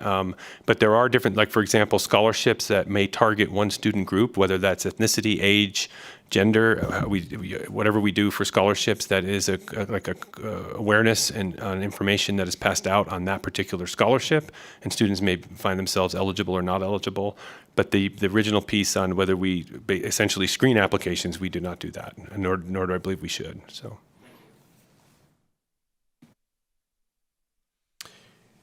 Any other questions in Carson City from the members here? All right, I don't see any. Dr. Dalpy, we may corral you during lunch. I feel bad because both you and President Helgerson I felt rushed in your presentation, and I feel bad about that. So if there are things that you would like to supplement, and I would specifically request of you and of your fellow presidents in the community colleges to respond to some of the inquiries I presented to President Helgerson. All right? Thank you. I appreciate that. All right. And so I want to explore if presidents felt rushed or didn't have adequate time, we may revisit a little bit of time to see if we can expand on that. And the committee members may have additional questions. So we might just sort of plug in an agenda item where we spend a little bit of additional time for presidents to come up and make some further comments or supplemental comments to what they've already provided at the time we talk about your recommendations, which were very, very, very helpful. Unfortunately, as I mentioned, the committee doesn't have the benefit of those letters yet, but they will soon. So, Mr. Chair, Kyle Dalpy, for the record, I appreciate that. If there is also if it would benefit the committee, because I am the representative of the Council of Presidents and the Chancellor and I are in all the meetings, if you would like us to vet some of this in one of our Council of President meetings and bring back some information, I'd be willing to do that as well. So I'm kind of an interloper. I've already suggested to staff that I'd like to be in one of those meetings and throw some elbows around. Okay. I don't know how you all feel about that or how the chancellor feels about that, but I think that would be a good experience, and I might be able to share some information and direct some of our work here on the committee as a result of it. We appreciate that. We look forward to being surprised when you show up. It'll be a surprise, all right. But only by invitation. I don't want the chancellor to get upset with me. Okay. All that said, we're at 11:45. I'd like to allow about 20 minutes for lunch. So wolf it down if you would. I hope lunch has arrived in the designated locations. So we'll be in recess until, let's just say 10 after 1. Chancellor, will that work for you folks in Las Vegas? That sounds good. Thank you so much. Okay, thanks, everybody. So lunch is served in room 4100.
All right, we'll call the meeting back to order.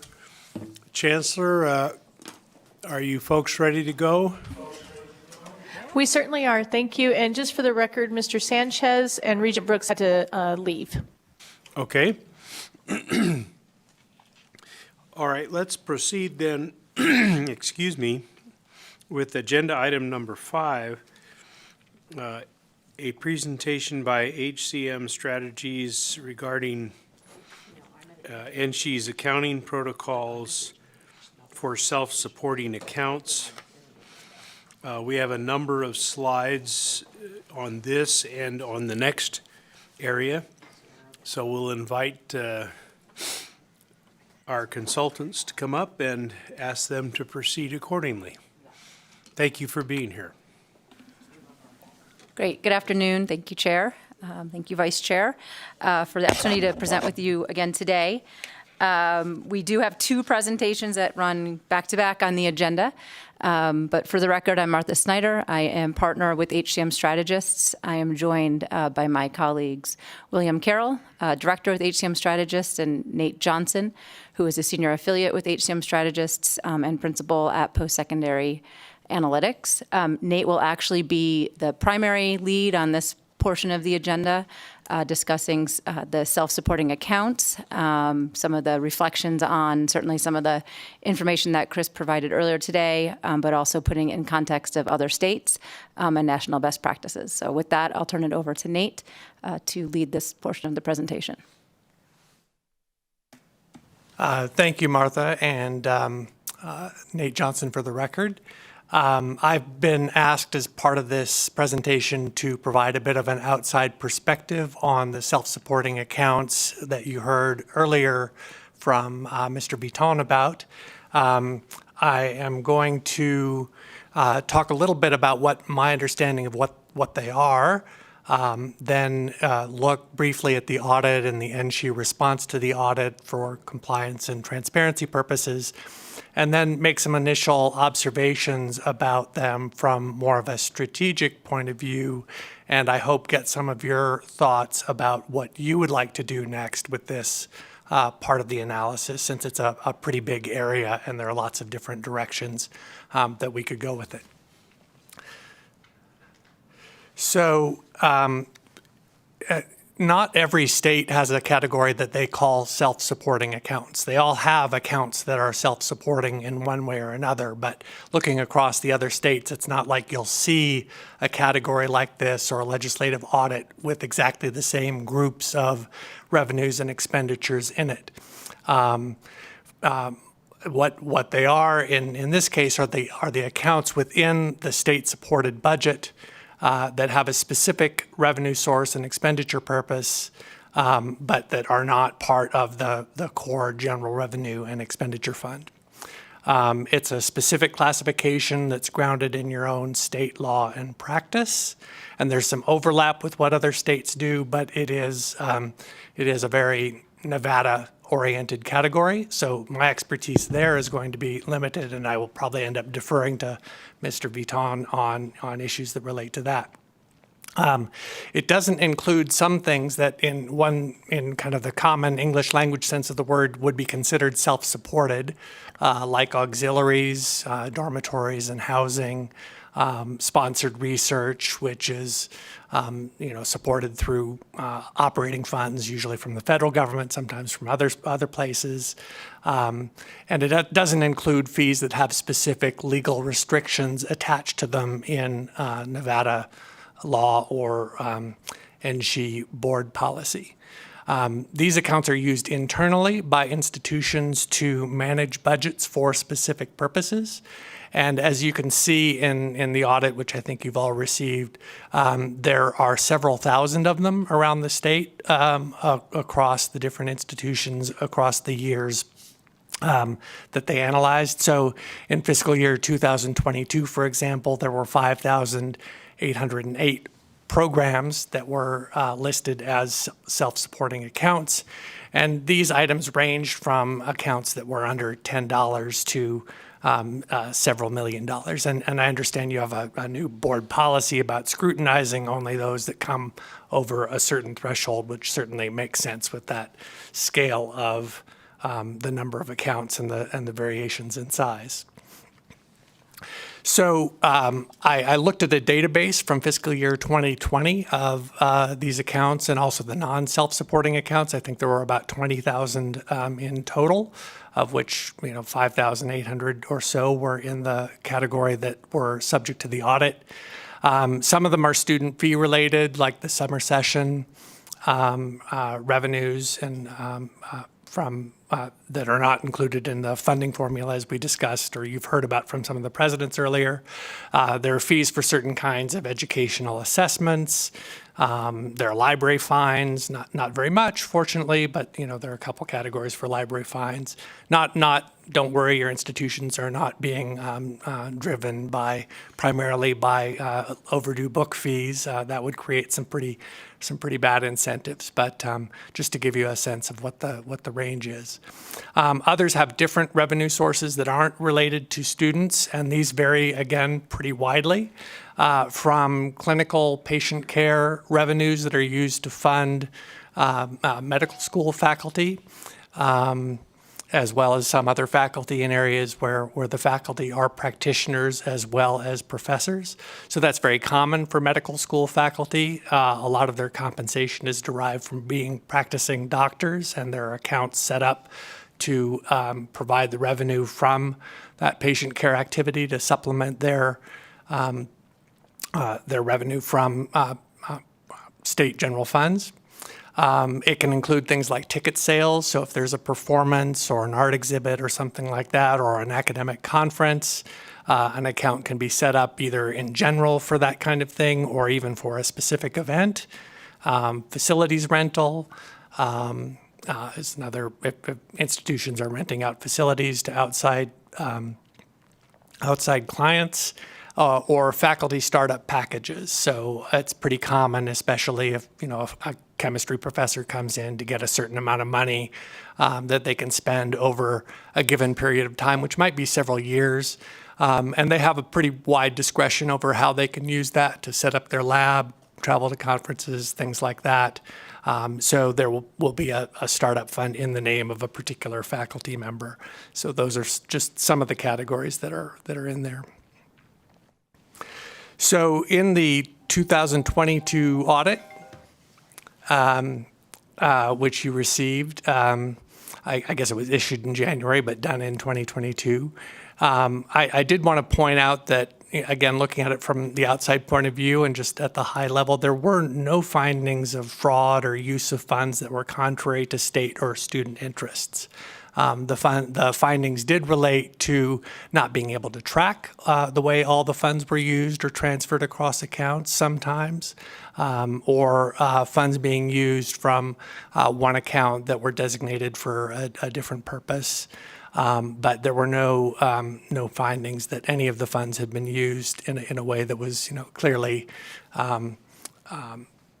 ill-intentioned or fraudulent.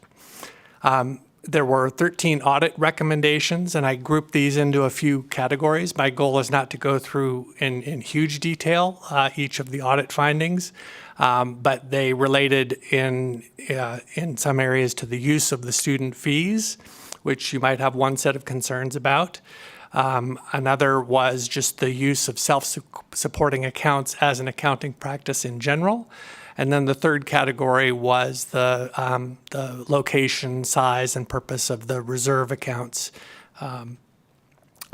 So the findings, I think, all fell into one of those three areas.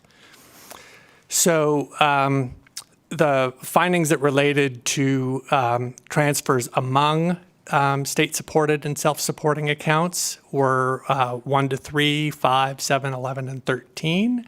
I looked at the board policies that you adopted, I think, in last September that addressed most of these. You've clarified which are the transactions of concern, and you've changed the documentation practices. And Mr. Beaton presented some of the changes on related to this. This should make it easier to see that the funds are being used consistent with the intent of the legislature. The new reporting process does require a new report on fund transfers, and that is supposed to be initiated at the central level for campus review instead of at the campus review for NSHE review, which makes sense to me.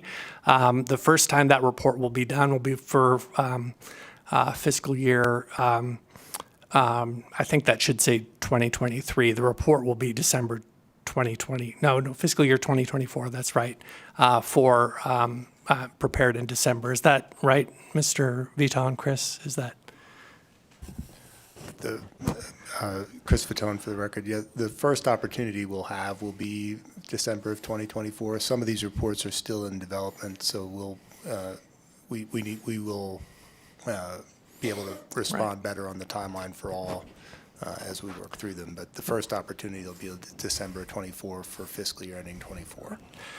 Again, just from an out, this is, again, Nate Johnson for the record. This seems like a reasonable timeline, and like everything is in progress as one would expect.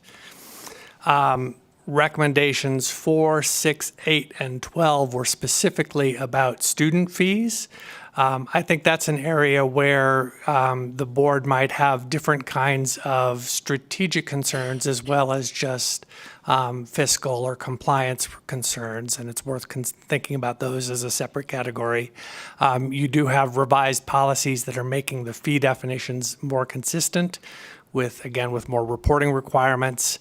And again, that report, first time, I think, on a similar timeline. So recommendations 9 to 10 were about reserve and contingency accounts to kind of clarify which ones were being used as reserve accounts, which the institute was clear to the institutions, but was hard for the auditor to see sometimes. And so you revised your policies to clarify which accounts are being used as reserves, to label them. This is a bit of a longer process that's going to require some new reports and templates that are underway, but that will probably take more than a year to complete. And again, this is an area that is not just about compliance with the audit, but also about making sure you have adequate reserves, that you can see you have adequate reserves. And so the concern is to make sure you're doing this in a way that's in the best interest of the institutions and the state. So my initial observations just on the reporting aspect of this is that there are a lot of different functions included in the self-supporting accounts category. And as I said, this is something that you are not required. Every state is not required to have a category like this. If you want to group your accounts differently for the purpose of either having different kinds of strategic and policy discussions or different kinds of reports, you are free to do that if that would be easier and more transparent or more useful. You can change or redivide them as you see fit. You can think about which ones relate most clearly to your policy interests that you want to have some say on, and whether there are ways to possibly simplify or more clearly define some of these accounts. There are other important non-appropriated funds that are not part of this that I gather from some of the discussions you've had are also of interest to the board. Sponsored research, auxiliaries, for example. And those may be another area that, again, in just English language, you might think of those as self-supporting categories. And if you want to make policy on those or have reports on those or group them differently, that is, again, something that is your discretion. My question is whether the board, the legislature, and the public, as well as the institutions themselves, have adequate insight into the accounts and how they're being used. And you certainly have an interest in that.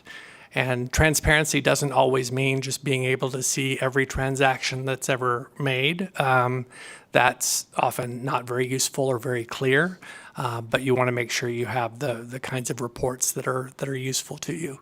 I would also say it's important to think not just about the compliance aspect of this or the transparency aspect of this, but about whether institutions have the flexibility that they need to manage their accounts in the best interests of students, the institutions, and the state.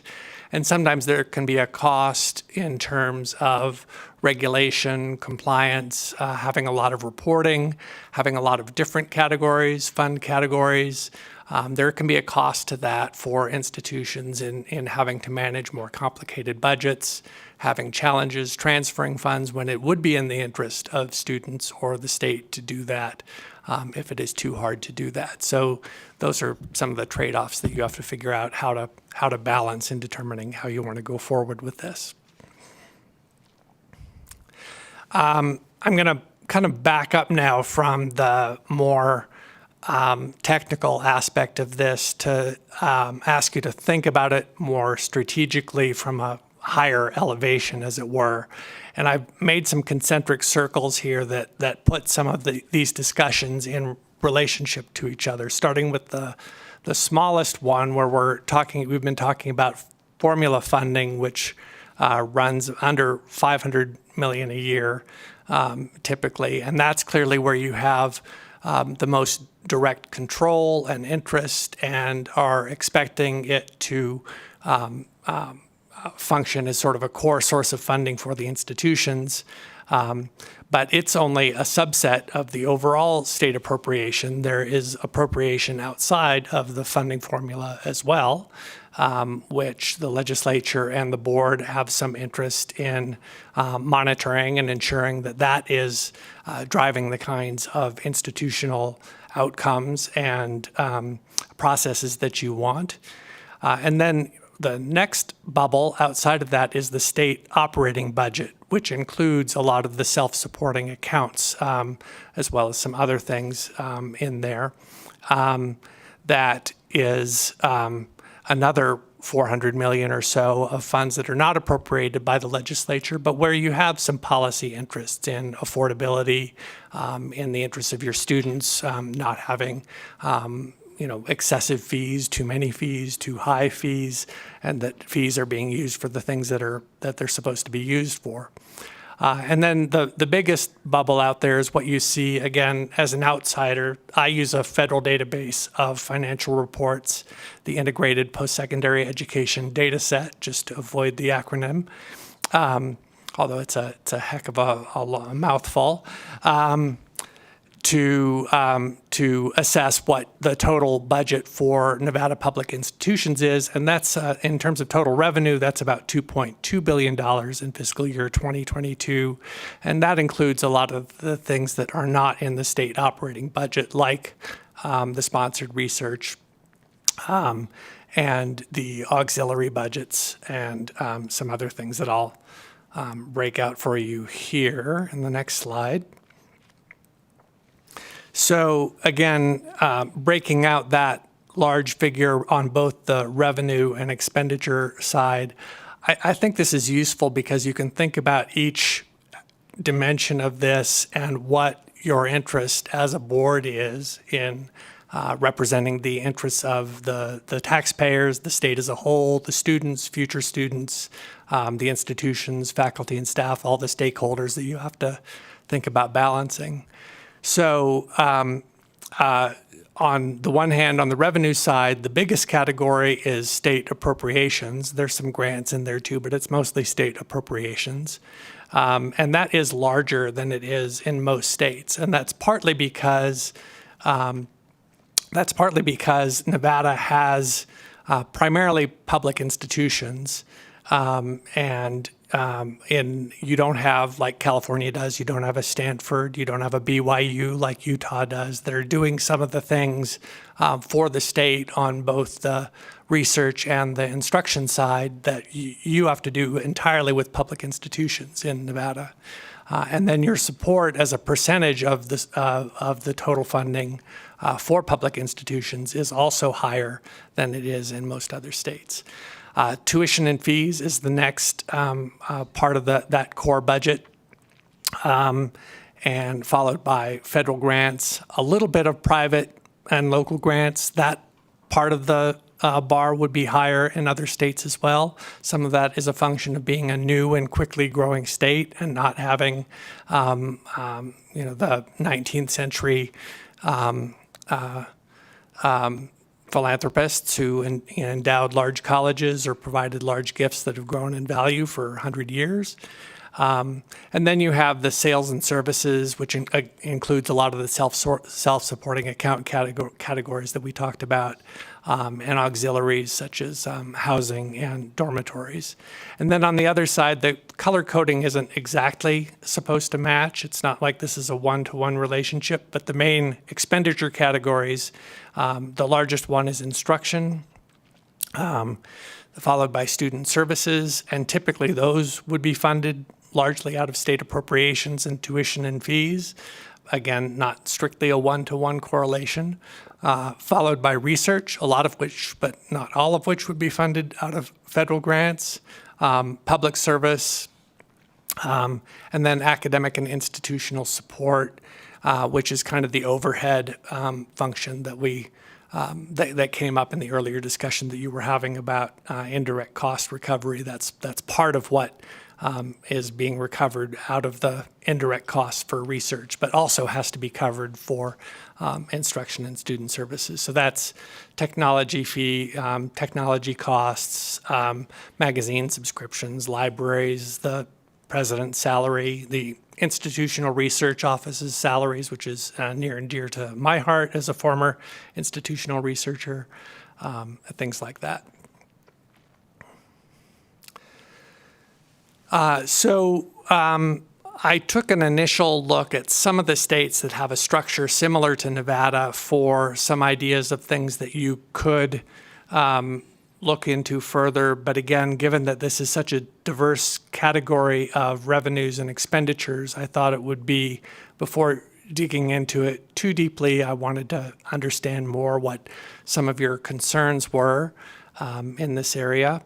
But I will point out first that there are just not very many states that do what you do, that where there is both a coordinating function for all institutions, 2-year and 4-year, as well as a governing function. So there's no institutional board of trustees. So the Utah Board of Education has some policies around finance, but it also has a board of trustees just for the University of Utah that would typically look at some of these kinds of things.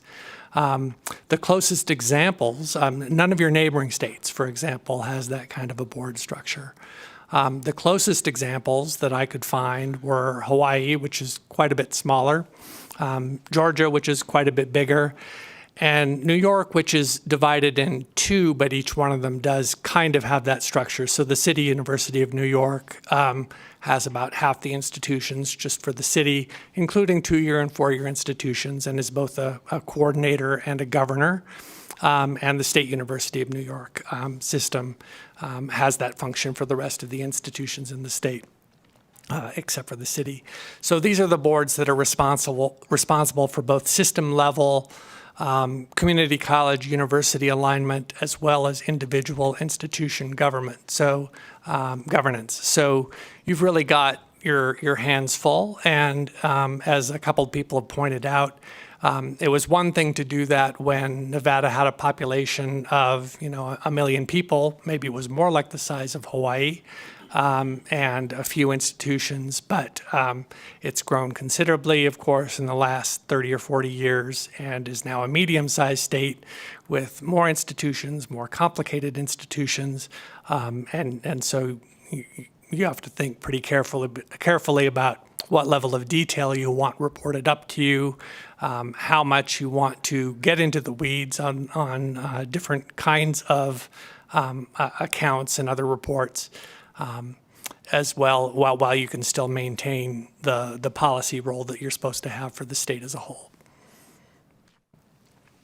So none of the states that I looked at had exactly the same kind of report that you have on the self-supporting budget. Everyone has policies on related to the use of restricted funds. Sometimes they're about a specific fund. Sometimes they're about a category of funds. There were a couple of reporting tools that I thought were useful, and I'll point those out before asking for your input on what you'd like to learn more about. Hawaii has a pretty clear quarterly expenditures and transfers report, but I thought the City University of New York report